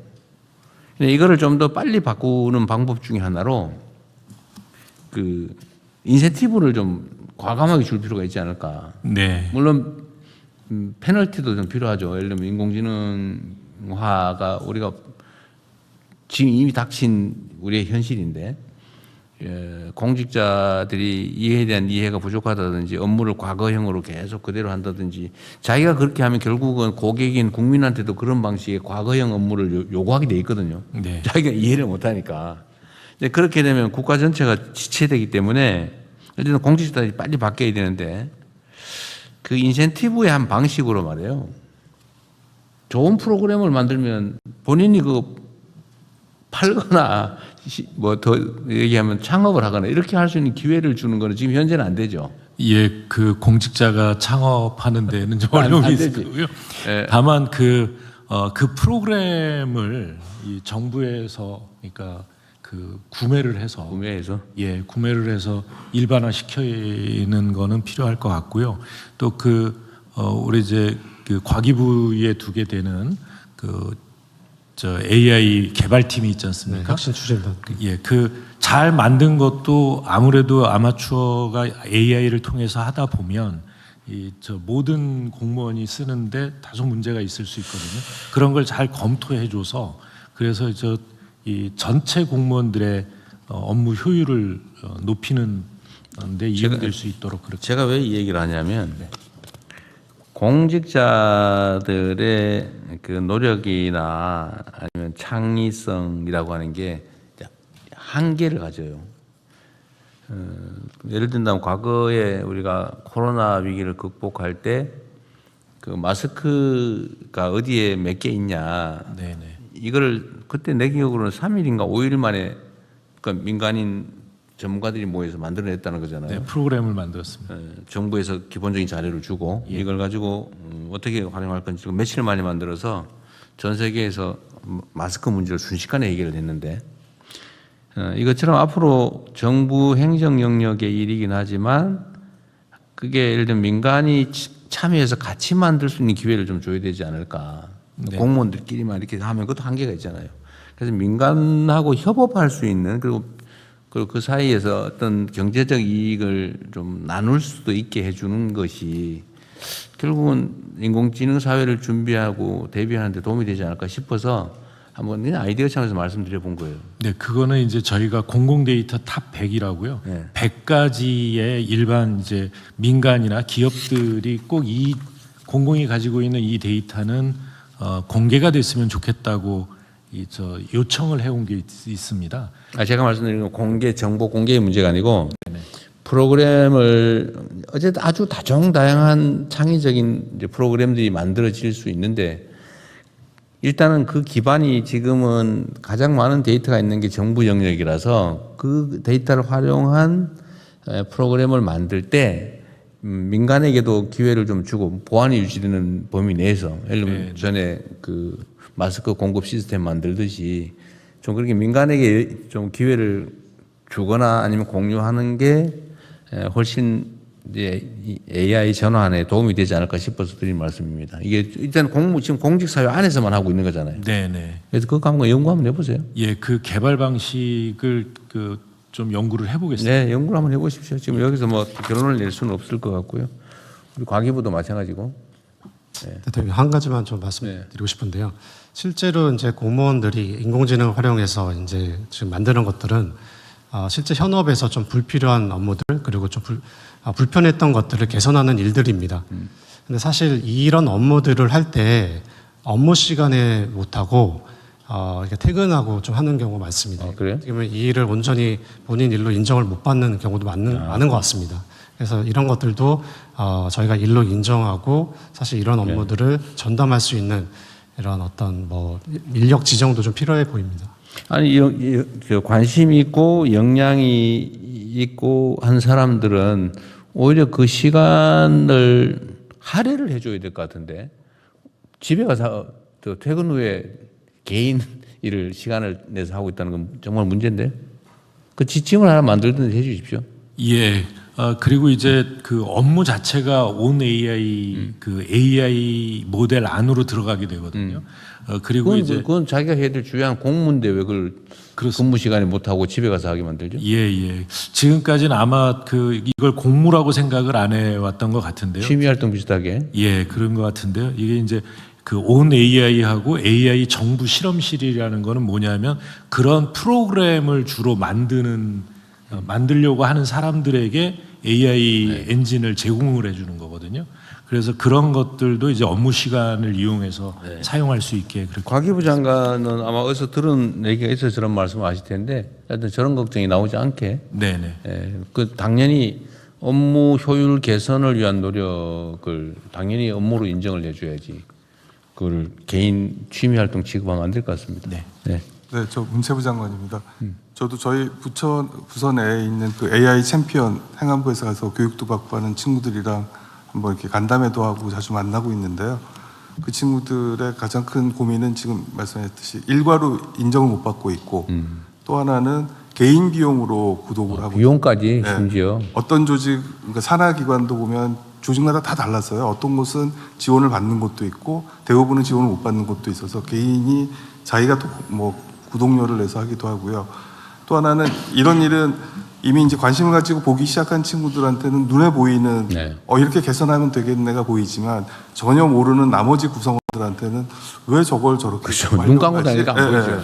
그래서 서로 이런 뭔가를 시도해 보려고 하는 부분들에서 뭔가 선을 넘어야 되는 거에 대한 부담들이 있는 것 같습니다. 그래서 방금 부총님이 말씀하신 대로 뭔가 좀 부처 내에 돌아와서도 공식화 시켜주고 그런 부분들이 좀 현실적으로 잘 작용되고 대통령이 말씀하셨듯이 뭔가 활동하는데 인센티브가 느껴지게끔 본인들이 자부심을 가질 수 있게끔 환경을 만들어주는 게 필요한 것 같습니다. 네, 그렇게 해나갈 거고요. 지금 말씀하신 이제 유료로 이용을 하고 있다고 말씀하셨는데요. 지금 이제 4개 부처에 대해서만 지금 온 AI가 제공이 되고 있고 12월까지는 47개 중앙부처 전체로 제공이 될 텐데 그러고 나면은 그러니까 정부가 가지고 있는 AI 모델을 무료로 사용을 하게 됩니다. 행안부 장관님, 저런 걱정들이 이제 현장에서 실제로 부딪히는 문제 같아요. 예를 들면 비용 문제도 사실 마찬가지죠.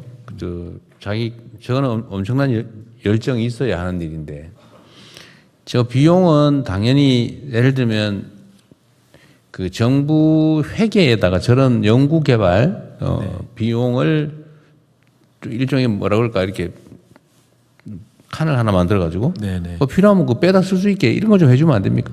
예, 아마 그런 항목이 좀 있나요? 돼 있을 텐데요. 그러니까 그 AI 공통 기반을 마련하기 위해서 예산을 좀 행안부가 확보해 놓고 있는 게 있습니다. 얼마나 있어요? 기획예산처에서 금액을 정확히 알지는 못합니다만은 내년도 AI 그 전 국민 교육과 함께 공공 분야에 대한 이 교육 등을 위해서 예산이 반영된 걸로 알고 있습니다. 저런 게 이제 해봐야 뭐 수백만 원 수준일 테고 좀 액수가 많으면 결제하면 될 텐데 좀 이제 자기 사무 또는 어쨌든 공무와 관련된 뭐 프로그램 개발이나 이런 거는 적극 권장을 해야 되거든요. 지금 사실 너무 아깝게 역량 낭비하고 있어요. 뭐 100만 명이 넘는 이 고급 인력들이 그 수치 정리하는 거 막 표 만들고 이거 한다고 세월 다 보내잖아요.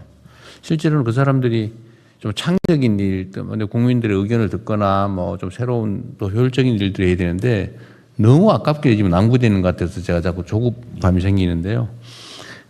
비용 문제를 해결하려면 아예 그 항목을 행정혁신 지원금 하든지 지원비 하든지 행정혁신 필요경비 항목을 하나 만들든지 해가지고 필요하면 다 이게 청구해서 웬만하면 다 쓸 수 있게 그렇게 좀 만들어 주시죠. 그 기획 예산처에서 좀 만들고 올해도 아직 몇 달 남았는데 지금은 그런 예산이 쓸 수 있는 여지가 있을까요? 올해 예산 항목 중에서? 그건 한번 행안부하고 같이 제가 보겠습니다. 기정 예산 중에서 뭐 혹시 이전용을 통해서라도 추가적으로 할 수 있는 여력이 있는지는 보겠고, 내년도 예산안 부분은 지금 편성한 거에서 부족함이 있으면 국회 단계에서라도 정액해서 하도록 하겠습니다. 내년 거는 그렇게 하시고요. 하여튼 이 모든 사람들, 모든 공무원들이 연구개발자의 자세를 가지는 것도 필요하거든요. 그것보다 국가 발전에 도움이 되잖아요. 예, 올해 예산이 편성된 것이 없으면 네. 예비비라도 신청을 해서 그렇게 하십시오. 각 부처청 단위로 조금 그냥 저는 이걸 다 또 각 부처청으로 나눠 놓으면 그 액수도 관리도 문제고 또 불용 문제도 생기잖아요. 불용하면 또 뭐 또 비판하고 이러니까 그걸 좀 유연하게 쓸 수 있게 좀 배정을 언제든지 각 부처로 해줘 가지고 쓸 수 있게 하나로 한두 개로 몇 개로 묶어 놓으면 어떨까 싶어요. 이걸 다 부처청으로 쪼개 놓으면 그 다 쓸 의무가 또 생기잖아요. 안 쓰면 또 비난받으니까. 네, 그렇게 유연하게 하는 방법을 연구해 보십시오. 예, 정부 혁신 업무를 행안부가 담당을 하고 있으니까요. 네. 그 AI 혁신 관련 예산을 풀로 만들어 놓고 신청할 때 해서 교부를 하는 거로 해서 교부할 예, 수 있게. 네. 그건 연구를 좀 해보면 방법이 나올 것 같아요. 예. 대통령님, 지방정부 상황 좀 말씀드릴까요? 이 관련해서. 여기 필요한 만큼 지방정부는 알아서 하시면 됩니다. 중앙정부가 어떤 요청 필요한 게 있으면 나중에 정리해서 요청해 주시고요. 지방정부는 지방정부대로 하도록 하겠습니다. 네. 예, 다음. 더 이상 의견이 없으시면 원안대로 접수하겠습니다. 네, 법제처장입니다. 한 가지만 말씀드리겠습니다. 이 보고서 2페이지에 보면은 행안부에서 법령, 정책 사례 등 공공정보를 AI가 활용할 수 있도록 표준화하여 레고화하여 제공한다고 했는데, 참고로 말씀드리면 지금 법제처에서 만들어서 관리하는 국가법령정보센터에 750만 건 정도의 법령 관련 정보들이 있습니다. 저희가 지금 AX 사업을 통해서 올해 말까지는 이 레고화 작업을 진행을 할 것입니다. 그리고 그럼 연말쯤에는 이 부분을 같이 이용할 수 있다는 점을 말씀드립니다. 얘기 나온 김에 이게 지금 법령도 과거 법령 그 시행 규칙까지 아마 말을 할 것 같은데. 예, 그렇습니다. 예를 들면 전에 제가 한번 말씀드렸었는데 예를 들면 해석예, 적용예, 해석 지침 그런 부분들 다 포함되어 있습니다. 전부 다. 네. 그래서 이 시점 따라 예를 들면 지침이 막 바뀌기도 하니까 당연히 지금 그냥 시간 제한 없이 질문하면 현재 상태에 대한 답일 거고 예를 들면 76년 2월 기준으로 법률 해석은 그런 게 중요하잖아요. 예, 지금 법령은 그 연역 정보가 다 들어가 있는데 해석 지침이나 뭐 이런 것들 또 아마 그 부분은 법령하고 체제가 좀 다른데 그 부분 한번 살펴보도록 하겠습니다. 이제 그런 것도 필요하고 행정 해석 사례, 행정 적용 사례 이런 것들이 문서화되어 있는 건 다 어쨌든 그런 부분들은 다 보존되는데 사실 그 중에 아까도 그래서 얘기한 건데 가장 마지막 단계는 사실 법원의 판결례잖아요. 예, 그렇습니다. 이 판결 사례들이 반드시 필요합니다. 그렇지 않아도 이 법령 정보를 토대로 뭔가 판단을 하고 추론을 해서 의미 있는 결과를 낼 때는 판결 정보가 굉장히 중요한 자원으로 작용을 하게 됩니다. 어쨌든 그건 아까 말씀드렸으니까 잘 챙겨주십시오. 예, 다음은 국민의 일상을 바꾸는 고속철도 통합에 대해 국토교통부 장관께서 보고해 주시기 바랍니다. 예, 국토부 보고 드리겠습니다. 국민의 일상을 바꾸는 고속철도 통합 추진 상황을 보고 드리겠습니다. 먼저 추진 경과입니다. 국토부는 고속철도 이용 편의와 효율성 제고를 위해 KTX SRT 통합을 9월 1일자로 통합을 완료시키겠습니다. 그한 교차 운행과 중련 운행을 통해서 안전성을 검증하고 통합 운행 계획 수립, 통합 앱 구축 등 통합 기반도 마련하였습니다. 노사정 협의체를 통해 쟁점을 해결하고 재경부, 공정위 등 관계기관과 적극 협력하여 절차를 신속히 진행하였습니다. 다음으로 이번 통합의 주요 성과를 말씀드리겠습니다. 먼저 고속철도 좌석을 일일 주중으로는 약 1만 5천석, 주말은 약 1만 7천석을 추가 공급합니다.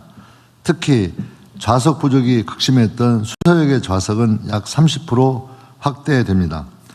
KTX 운임은 현재 SRT 수준으로 평균 10%를 낮추고 기존 SRT 운행 구간에도 5% 마일리지를 적립하여 좌석 공급 확대 효과를 국민들에게 돌려드리겠습니다. 통합앱 코레일 플러스를 출시하여 고속철도를 비롯한 모든 철도를 하나의 앱으로 예매하도록 하고 마일리지 쿠폰 등 모든 철도 서비스를 혜택이 좋아지는 방향으로 일원화하여 국민이 체감할 수 있도록 이용 편의를 개선하였습니다. 아울러 좌석 공급도 지역별로 균형 있게 확대하고 일반 열차 환승 할인과 관광 상품 등을 연계하여 통합의 효과가 지역 경제에도 확산되도록 하겠습니다. 개통 준비와 사후 관리에 대해 보고드리겠습니다. 이번 통합은 무엇보다 안전을 최우선으로 준비하였습니다. 국토부와 코리엘 SR은 운행, 차량, 역사 시설 등 분야별 준비 사항을 함께 점검하고 있습니다. 특히 새로운 구간을 운행하는 기관사의 교육과 수사역 등 이용 수요가 크게 증가할 것으로 예상되는 주요 역사의 혼잡 관리, 비상 대응 체계도 빈틈없이 준비하겠습니다. 통합 후에도 노사정 협의체를 유지하여 안전과 서비스를 점검하고 조직과 열차 운행이 빠르게 안정화되도록 지속 관리하겠습니다. 마지막으로 부처 협조 사항입니다. 통합으로 달라지는 이용 방법과 혜택을 국민들께 널리 알릴 수 있도록 홍보에 협조해 주시기 바랍니다.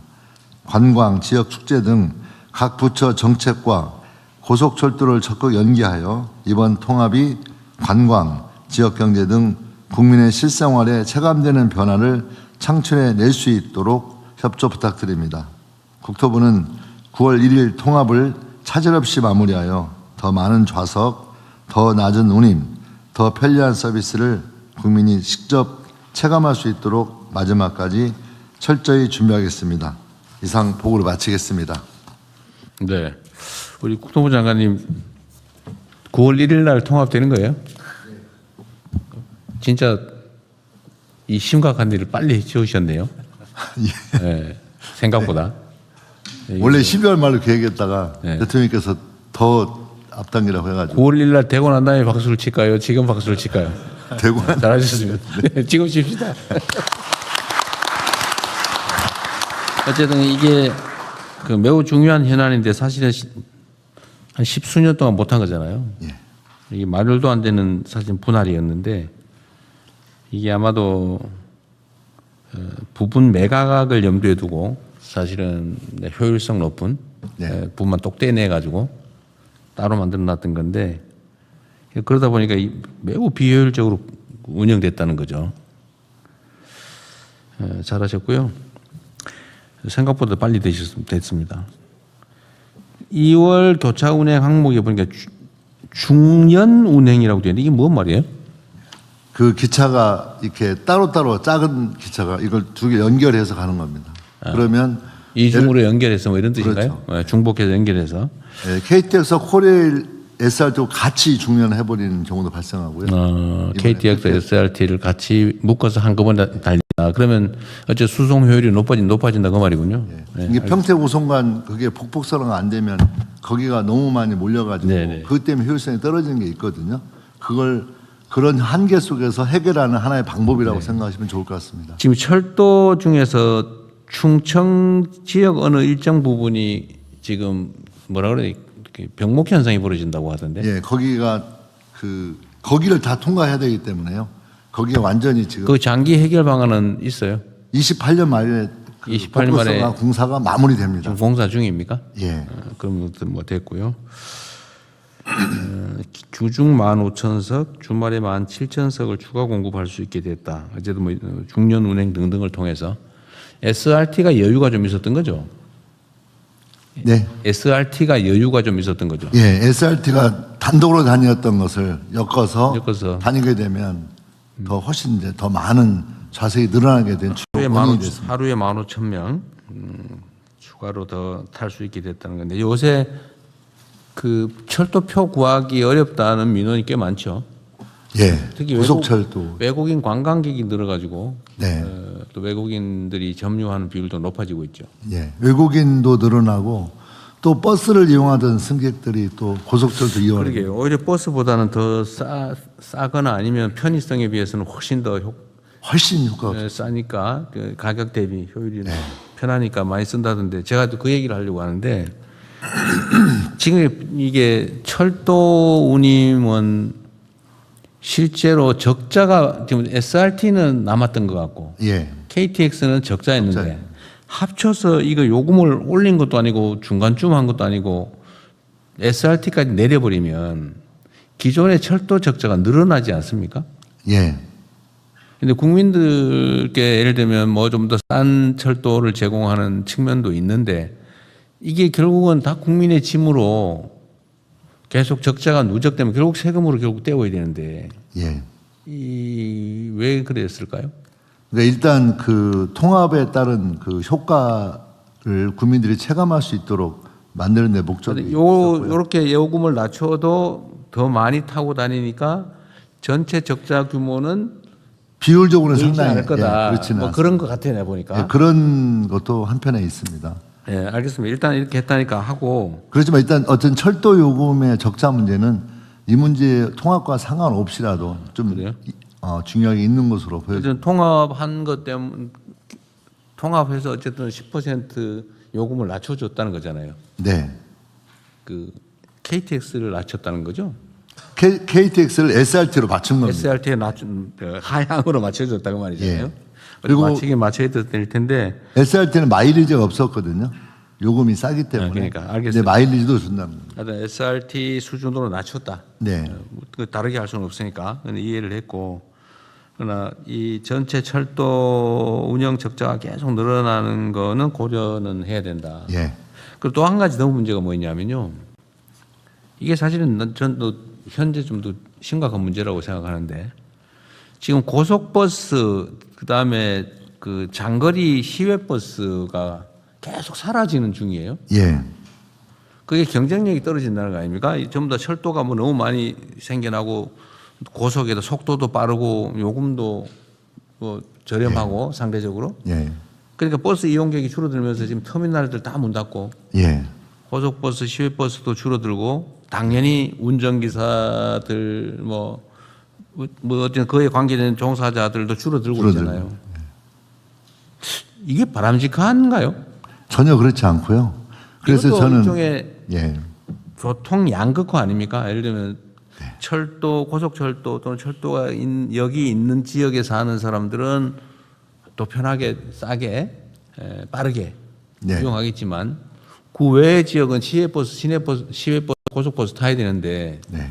그게 지금 다 사라지니까 이제는 시내버스 타고 이 철도 타고 가서 다음에 다시 완행 옛날로 치면 완행버스 타고 택시 타고 가야 되는 상황이 벌어지지 않습니까? 네. 이것도 일종의 교통 양극화를 초래하는데 이에 대한 대책은 뭘까요? 그러니까 현재 그 버스의 장점이 있거든요. 네. 그래서 버스의 장점을 살려낼 수 있는 대책이 필요하다고 저는 보고 있고요. 그런 점에서 일단 버스 요금을 현실화하는 문제도 저는 필요하다고 생각합니다. 버스 요금을 현실화? 네. 올리면 더 어려워질 텐데요. 근데 실제 버스 운행하는 회사가 적자 때문에 자꾸 문을 닫고 그다음에 좀 묘하게 적자가 예상되는 노선을 자꾸 폐기하기 때문에 필수 노선이라든가 이런 것들 지정하고 그런 데를 운행할 수 있도록 하기 위한 대책도 마련하는 게 필요하고요. 일정한 요금 현실화도 필요한 문제라고 저희는 인식하고 있습니다. 그러니까 요금 현실화는 뭐 전면적인 해결책은 아닐 것 같고요. 예. 버스 그러니까 이게 손님이 있는 노선은 버스 요금을 올리면 도움이 되지만 손님이 줄어들고 있는 데는 올리면 더 줄어버릴 가능성이 많죠. 네.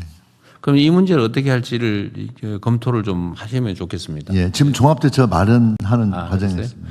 지금 저기 소위 인구 소멸지구나 이런 데는 그 경제 원리에 따라서는 대중교통을 전혀 운영할 수가 없기 때문에 예를 들면 뭐 수요 응답 차량, 예. 뭐 전화하면 오는 걸로, 아니면 아예 택시로 뭐 백원 택시 통행시킨다든지 뭐 이렇게 지금 대안들을 지방 정부들은 만들고 있던데 중앙 정부 입장에서도 중앙 정부는 광역간 교통을 책임지잖아요. 네. 이 광역간 교통도 철도가 많이 발달한 곳은 좋아지는데 점점 지방도 또 양극화되는 측면이 있어서 철도가 닿지 않는 곳에 대한 버스들은 어떻게 할 거냐. 네.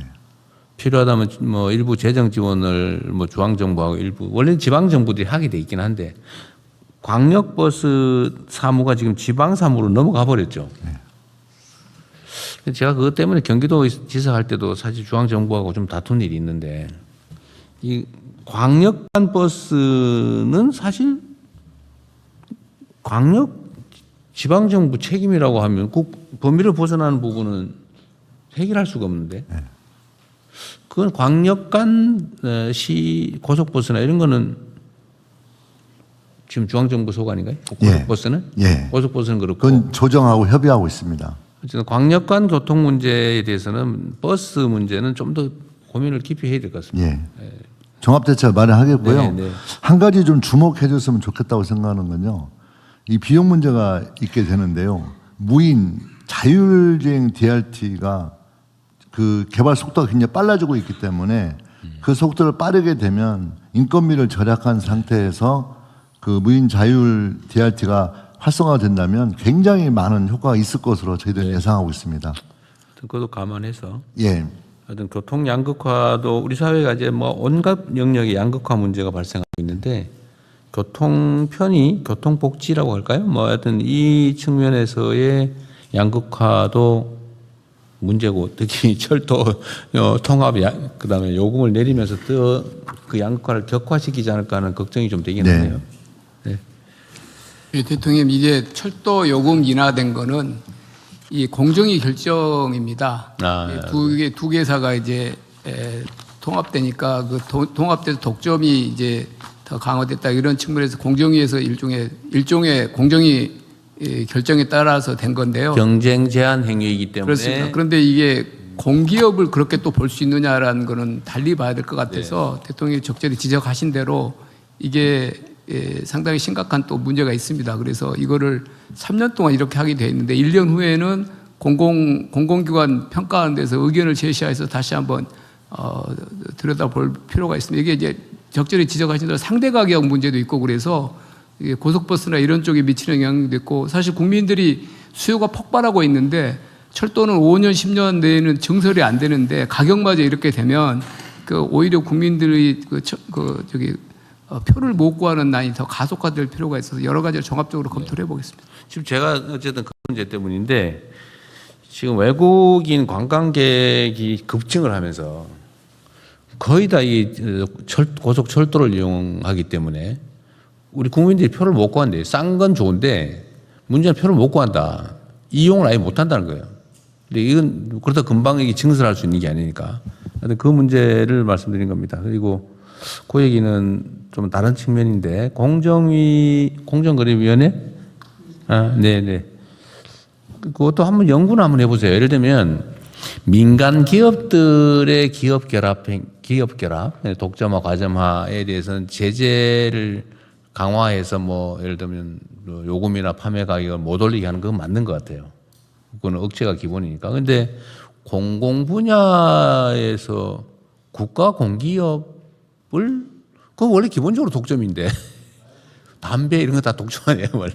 근데 이걸 쪼개놨다가 지금 정상화한 건데 이거 이미 벌어진 일이라서 할 수 없고. 근데 향후라도 국가 공기업하고 또 지방 정부 공기업 이런 거하고 민간 기업하고 똑같이 처리하는 게 맞는지 한번 점검을 한번 해보십시오. 네, 그리하겠습니다. 네. 예, 또 다른 의견이 있으십니까? 예, 더 이상 의견이 없으시면 원안대로 접수하겠습니다. 다음은 정부 업무보고 그 후속 조치 이행 상황에 대해 국무조정실장께서 보고해 주시기 바랍니다.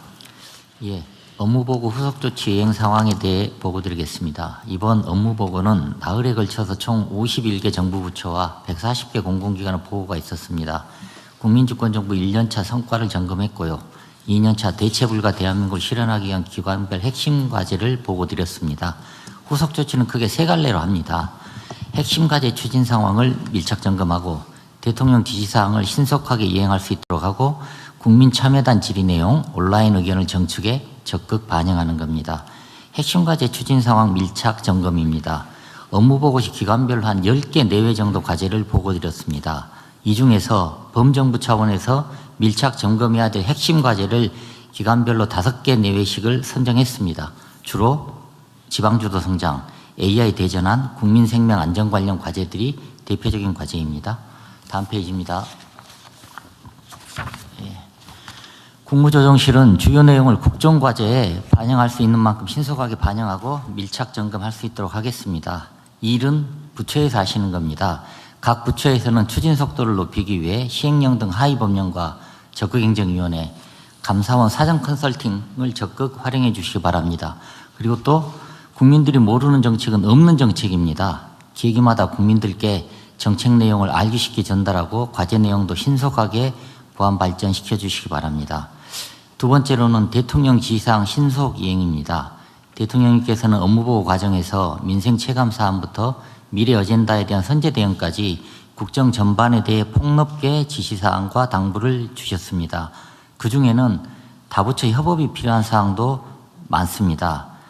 각 부처는 업무보고 직후 후속 조치에 착수했고 단기 과제는 일부 이행을 완료하기도 했습니다. 나머지 과제도 최대한 9월 안에 마무리 짓도록 하겠습니다. 국무조정실은 이행 상황을 밀착 점검하고 지연 과제는 원인을 파악해 신속히 추진될 수 있도록 지원하겠습니다. 다음 페이지입니다. 세 번째로는 국민 제안과 의견 반영입니다. 국민참여단과 온라인을 통해 많은 의견을 주셨습니다. 국민참여단 질의는 212건이고요. 17,000건의 온라인 의견 중 응원 댓글이 많고 중복 제안도 있습니다. 이거를 제한 의견 개수는 191건입니다. 이 사안 후속 조치하고 관련해서는 국민참여단이 질의 주신 부분에 대해서는 각 기관에서 하나하나 성실하게 답변 드렸습니다. 향후 반영이 가능한 사항은 전향적으로 검토하고 추진 사항도 계속 질의 주신 국민께 알릴 수 있도록 하겠습니다. 또한 의견 주신 참여단에 대해서는 기관장 명의로 모든 부처에서 감사 인사를 드렸고 정책 간행물도 주기적으로 전달해 드릴 예정입니다. 온라인을 통해 주신 의견도 각 기관에서 면밀히 분석하여 정책에 반영해 나갈 수 있도록 하겠습니다. 그리고 마지막으로 협조 사항입니다. 올 하반기는 국정 성과가 회복에서 체감으로 계획에서 가시적 성과로 넘어가는 골든타임입니다. 장관님들께서는 책임지고 업무보고 후속 조치를 신속히 추진하셔서 체감할 수 있는 성과를 많이 만들어 주시기 바랍니다. 특히 성과를 낸 유경자는 그야말로 파격적으로 보상해 주시기 바랍니다. 업무보고 때 제시된 상당수 과제는 속도와 협업이 성패를 가릅니다. 장관급, 차관급, 실궁짝급 등 모든 단위에서 보다 긴밀히 소통할 수 있도록 장 차관님들께서 적극적으로 역할을 해주시길 당부드립니다. 이상으로 마치겠습니다. 네, 정리를 아주 잘하셨네요. 주요 지시사항에 다부처 관계된 주요 지시사항은 매우 의미 있게 정리를 잘했는데 이게 이제 기존에 다 얘기되던 것들이죠, 다. 예, 일부는 네. 이미 지금 얘기된 것들도 네. 있고요. 이미 국정과제에 포함된 것들도 있고 네. 새로 또 말씀 주신 것들도 있습니다. 네. 이 중에 그 주요 지시사항 내용 중에 한 번 더 강조를 하면 이 배달랩 얘기 있잖아요. 배달랩 수수료 너무 비싸다. 이거 대안을 어쨌든 이게 공정거래위가 압박만 해서 해결될 문제는 아니고 뭐 그건 하나의 수단이고 어떤 대안을 어떻게 만들어낼지 이게 최소한 실질적 경쟁 체제는 만들어줘야 되는데 사실상 독점 상태라고 저는 판단이 되거든요. 형식은 뭐 아닌 것 같은데 내가 알기로는 그때 당시에 이 배달 앱 업체가 그때 주요 3개인가 그랬는데 그 중에 하나를 뭐 빼놓고 해서 뭐 90%를 안 넘겨다든가 뭐 이렇게 해서 통과됐던 것 같죠. 20년에 그 기업 결합이 있었습니다. 원래 이제 그 딜리버리 히어로라고 독일계 회사가 요기요를 설립을 해서 이제 그 국내 이제 요기요하고 그 배달의 민족하고 이제 그 배달통이라는 회사하고 우리가 한 3사가 이제 그 실질적으로 다 매입했는데 근데 다 이제 딜리버리 히어로가 이제 곧 이제 그 배달통을 흡수를 하고 그다음에 이제 배민까지 흡수하는 그 기업 결합이 있었는데요. 그 한 개는 남겨놨죠 그때. 예, 그때 이제 그러면 이제 전체가 이제 독점이 되는 건데 그때 공정거래위원회 기업 심사 결과는 그 오히려 이제 그러면 그 배달의 민족을 그 이제 그 취득을 하려면 요기요를 매각을 해라. 이렇게 그 시험 요청을 했어요. 그래서 하나를 떼어 놓았는데 그게 실제로 독립된 경쟁 업체인지는 좀 의문이 들거든요. 지금 그 사실 이제 그 이후에 이제 쿠팡이츠가 다시 이제 생기면서 지금은 이제 배달의 민족하고 그 쿠팡이츠하고 거의 양사 이제 독과점입니다. 이제 거기가 양사가 한 93%의 점유율을 가지고 있으니까 이제 독과점 체제가 좀 고착화되었다고 보면 되겠습니다. 여하튼 그 실질적으로는 이제 과점 상태, 그것도 강력 과점 상태죠. 네, 그러다 보니까 어쨌든 자영업자들의 그 배달료 부담이 계속 커지고 있다는 원성이 많아져서 이게 공정위와 공정위는 법대로 이제 규제 업무를 할 텐데 그 이상을 할 수는 없고 실질적 경쟁을 확보하기 위한 방안이 뭔지를 다른 부처들이 좀 점검을 해 주셔야 됩니다. 거기가 어디? 네, 중소벤처기업부에서 잠깐 설명드리겠습니다. 대통령님 말씀 주신 것처럼 배달 플랫폼들이 속성상 독과점적 성격을 가지고 있기 때문에 저희는 내년도 예산에 공공성을 가진 배달앱들에 대한 지원을 통해서 이 공공배달앱들이 시장 점유율을 한 15에서 20%까지 높여갈 수 있도록 저희들이 지원 사업을 계획을 했습니다. 그래서 지금 전국 지자체들이 한 12개 되는 그 공공배달앱들을 운영을 하고 있는데요. 그 중에서 상위 업체들 한 3개 정도에 대해서 저희가 좀 파격적인 마케팅 지원 등을 할 수 있도록 예산 지원을 할 계획입니다. 그게 이제 각 기초지방정부 단위에서 하기는 하여튼 뭐 성공적으로 잘하는 데도 있긴 한데 사실 비효율은 높지 않습니까? 그래서 그거를 지원을 해주는 방식으로 돈을 대주거나 이런 것도 뭐 필요하겠지만 더 중요한 건 경영을 통합하는 거죠.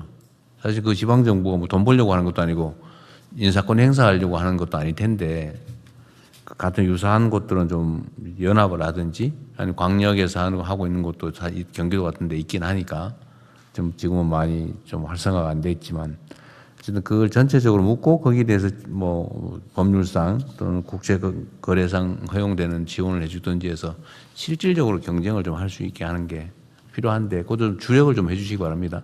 네, 저희가 그렇게 그 우수한 성과를 내는 공공배달앱들 위주로 지원을 해서 장기적으로는 조금 통합해 나가는 그런 생각을 하고 있습니다. 행안부는 얘기 나온 김에 저거 하나 좀 통계 하나 뽑아보세요. 네. 그 실제로 지금 공직자들의 길을 좀 살려드려야 되는데 뭐 페널티도 강력하게 하겠죠. 우리가 지금 각 부처청의 감사 기능을 강화하라고 지시해놨지 않습니까? 네. 하고들 계실 텐데 그것만 가지고 움직일 수는 없고 그 포상을 좀 제대로 좀 하자고 좀 계속 강조하고 있는데 실제로 예를 들어 작년 동기 대비 예를 들어 포상이나 이런 게 얼마나 됐는지 이런 거 한번 네네. 그 기관별로 다 뽑아서 보고 좀 드리겠습니다. 전체를 한번 해보면 얼마나 늘어났는지 좀 늘리도록 권장을 해야 되니까요. 네. 그리고 디지털 성범죄는 계속 문제가 되는데 지금 요 실제 주관 부처는 어딘가요? 디지털 성범죄 대응은 성평등부가 하나요? 성평등가족부가 총괄 하면서 하고 있습니다. 근데 실제로는 저기 제일 큰 피해를 입히는 게 지금 해외 사이트들의 음란 사이트, 성착취물을 공급을 하는데 이거를 차단을 하거나 제재를 하면 또 새로 만들어가지고 올리고, 그다음 또 올리고. 진짜 근본적인 사이트 자체는 살아남아 있어가지고 우리가 막아봐야 다 우회 통로 뚫고 하니까 네. 이건 범죄 행위잖아요. 네, 맞습니다. 그래서 이 원 사이트에 대해서 물리적 제재를 가하는 것은 이거는 법률 집행의 문제는 아니고 집행이 불가능해요. 해외라서. 네. 실질적 대응책은 외국인의 대한민국에 대한 초국가 범죄에 속하지 않습니까? 네. 그래서 이게 지금 사법 절차로 하기는 매우 제한적이어서 최선을 다하겠지만 얼마 전에 회의에서 이거를 원점 타격을 하는 방안을 강구하기로 했죠. 네, 맞습니다. 그러려면 이제 국정원 역할이 매우 중요하긴 할 텐데 그 기관 간 협의는 충분히 다 된 건가요? 네, 기관 간 협의하고 있습니다. 네. 근데 그거는 다른 부처들은 어떻게 손을 댈 수 없는 상태예요? 그냥 공문 보내고 안 해주면 할 수 없고 그런 상태입니까? 네, 이 디지털 성범죄와 관련된 문제는 지금 전 세계적으로 다 연관되어 있는 문제이기 때문에 뭐 국정원은 국정원대로 이제 그 업무 범위 내에서 도움을 주시는 거고 또 미국에 있는 미국의 연방거래위원회와 저희 부처가 함께 공문도 보내고 그 불법적인 부분을 또 함께 대응을 해 나가려고 합니다. 근데 이 불법 음란 저 성폭력물 사이트는 미국이 아니라 주로는 제3세계에 많이 있지 않아요? 네, 미국이 한 70% 정도. 미국이 많아요? 네, 서버 지능. 근데 결국 운영자는 한국인들이기 때문에요. 대통령님 말씀하셨던 그 디지털 흔적을 저희가 잡아서 결국 수익을 몰수해내는 거. 그리고 계속 도메인을 바꿔가며 사이트를 개설할 때마다 그래서 별도의 단독 범죄로 잡아서 지금 국내에서 지금까지 선고된 형은 꽤 높지 그 이후 범죄를 예방할 정도로 높은 형이 선고되지 않았는데 우리도 미국처럼 한 3, 40년 정도 이상의 형이 좀 선고될 수 있도록 법원하고도 그 양형 기준에 대해서 논의할 예정입니다. 뭐 그건 뭐 맞는 말씀인데 문제 잡을 수가 없다는 거 아니에요?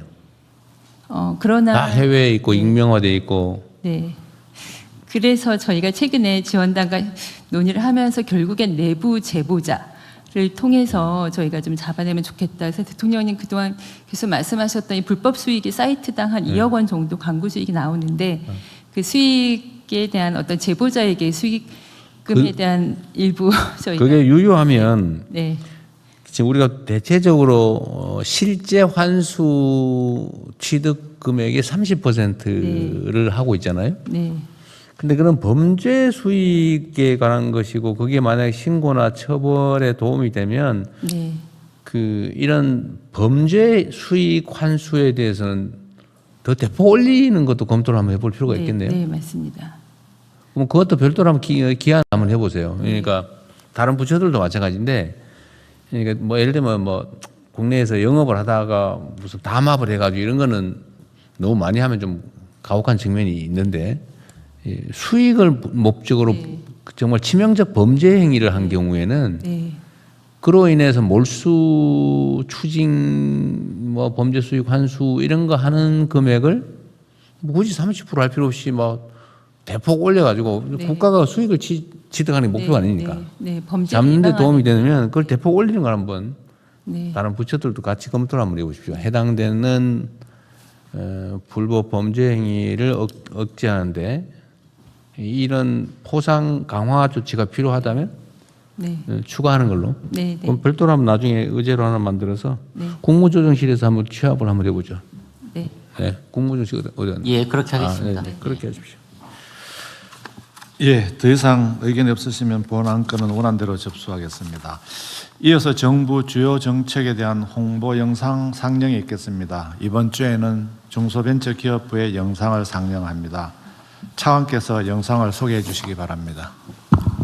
네, 저희 중소벤처기업부는 2차 모두의 창업 프로젝트를 국민들에게 보다 쉽고 친근하게 알리고 창업에 대한 관심과 도전 분위기를 확산하기 위해 모두의 창업 홍보 영상을 제작하였습니다.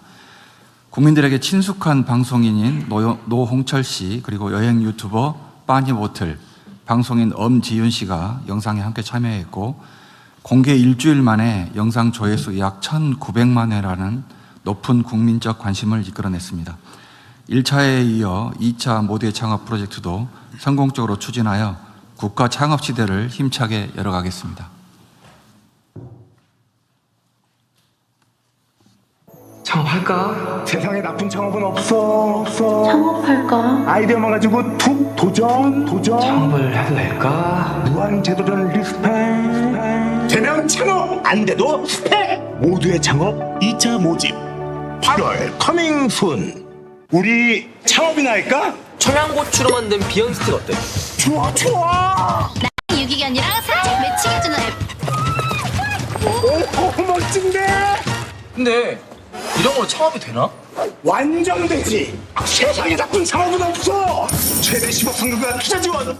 실패해도 도전 경력 증명서. 되면 창업, 안 돼도 스펙.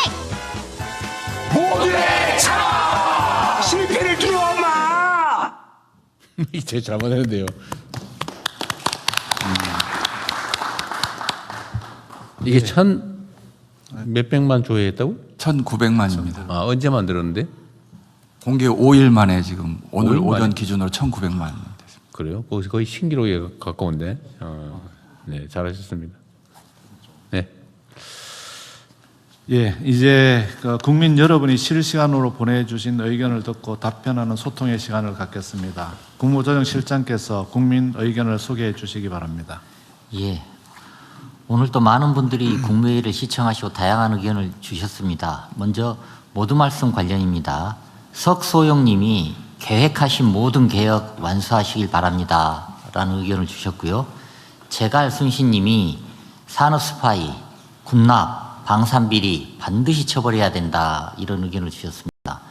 중동전쟁 관련해서는 잠오는 주파수님이 환율 내렸으니 기름값도 내리나요? 이런 의견을 주셨습니다. 다음으로는 독자 AI 모델 관련해서 선희용님이 AI 주권국이 돼야 국민 경제도 안보도 지켜집니다. 이런 말씀을 하셨고요. 무시매님은 AI 구독 비용 너무 부담된다. 이런 말씀을 하셨습니다. 다음으로는 AI 민주정부 관련입니다. 말주변님이 AI 전문 공무원이 더 필요합니다. 이런 의견을 주셨고요. 백함님은 정부 보고서 화려한 것이 아니라 실속 있게 좀 해주세요. 이런 말씀을 주셨습니다. 고속철도 통합 관련해서는 DJY님이 SRT 따로 안 잡아도 되겠다. 이런 의견을 주셨고요. PP님은 KTX 가격이나 감사합니다. 이런 의견을 주셨습니다. 업무보고 후속 조치 관련해서는 애플 바질님이 국민 제안은 끝까지 챙겨주세요. 라는 말씀을 주셨습니다. 오늘 의견은 이런 정도입니다. 네. 어쨌든 국민 제안에 대해서는 아까 말씀을 하시긴 했는데 최대한 피드백을 잘 해주는 게 좋을 것 같아요. 이런 제안을 하면 이런 반응이 있구나. 원래 국정이라고 하는 게 워낙 나의 삶과는 멀리 떨어져 있는 거다 싶어가지고 무관심하고 또 잘못된 정보에 의해서 왜곡된 의견에 좀 휘둘리기도 하거든요. 그래서 어쨌든 많은 관심을 가지실 수 있도록 그 피드백을 좀 잘해주는 게 중요할 것 같습니다. 한번 얘기 나온 김에 이 말씀을 한번 좀 드리도록 할게요. 아까 개혁 얘기가 있어서 그런데, 우리는 이제 새로운 정부가 들었을 때마다 개혁 얘기를 합니다. 개혁의 강도나 방향은 또 뭐 보수 정권이냐 또 진보 정권이냐에 따라서 다르겠지요. 근데 보통은 이제 민주개혁 진영이 집권을 하면 개혁에 대한 이제 열망이 큽니다. 또 그 개혁을 또 제시하고, 국민들에게 권한을 위임받기도 하죠. 근데 우리가 역사적으로 보면, 어떤 혁명적 상황이 이제 지나고 나면 소위 반혁명을 겪는 경우가 많아요. 반동이죠. 그리고 그 혁명이 실패하기도 하고, 또는 뭐 엄청난 어려움을 겪은 다음에 다시 또 전진하기도 합니다. 이게 개혁이라고 하는 게 가족을 바뀌는 거라고 하잖아요. 특히 개인이 삶의 방식을 바꾸는 것보다 사실은 사회가 좀 변화 발전하는 건 더 어려운 측면이 있어요. 왜냐하면 거기 이해관계가 걸려 있습니다. 어떤 제도를 바꾸고자 하면 그 바뀌는 제도, 과거 제도에 의해서 혜택을 보는 사람들이 있거든요. 그리고 어쨌든 그 사람들이 힘이 더 셉니다. 그래서 개혁 동력이라고 하는 게 뭐 비슷하거나 조금 많다고 되는 게 아니죠. 새로운 변화를 만들려면 소위 기득권의 저항, 또 기존 이해관계자들의 뭐라 그럴까요? 그 고통이죠. 고통을 감내하고 남을 정도가 돼야 비로소 새로운 질서를 만들 수 있습니다. 그래서 이 개혁에는 목소리 높게, 막 선명하게, 목표를 높이 이렇게 하는 게 좀 칭찬받긴 좋아요. 그런데 문제는 그렇게 하게 되면 이 저항 강도를 높입니다. 그리고 고통을 크게 해요. 마치 주사 놓는 것처럼 이렇게 아플 때는 이렇게 위로 얘기를 해가면서 좀 시간도 좀 두고 이렇게 주사를 해야 좀 덜 아프지.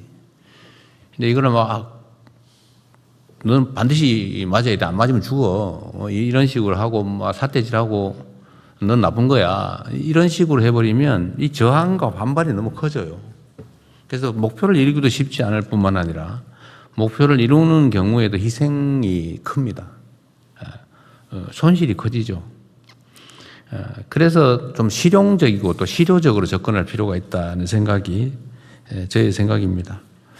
아마 우리 국민들께서는 과거도 아니죠. 뭐 얼마 전에 의료개혁 때문에 온 나라가 뒤집어졌던 거 경험하셨을 거예요. 결국 하지도 못했어요. 그런데 새로운 정부 들어서 우리 정은경 장관님이 어쨌든 설득도 잘하고 접근도 잘해서 사실은 지금 했나? 이렇게 생각이 들 정도로 큰 마찰 없이, 물론 의료계에 뭐 불만이 없는 건 아닙니다만 어쨌든 그런 것들을 잘 수습해 가면서 이제 의대 증원을 해내잖아요. 느낌이 잘 없을 정도예요. 그러나 그 과정에서 우리 공직자들의 엄청난 노력이 있었죠. 좀 전에 우리 국토부 장관께서 어쨌든 SRT, KTX 통합 문제도 그 쉬운 일이 아닙니다. 이미 노동 조건들도 다르고 이해관계도 복잡한데 그 합친다는 게 몇 달 만에 쉽겠습니까? 쉽지 않은 일이긴 하지만 또 잘 설득해서 또 절차를 잘 거쳐서 큰 무리 없이 이렇게 통합을 이뤄내잖아요.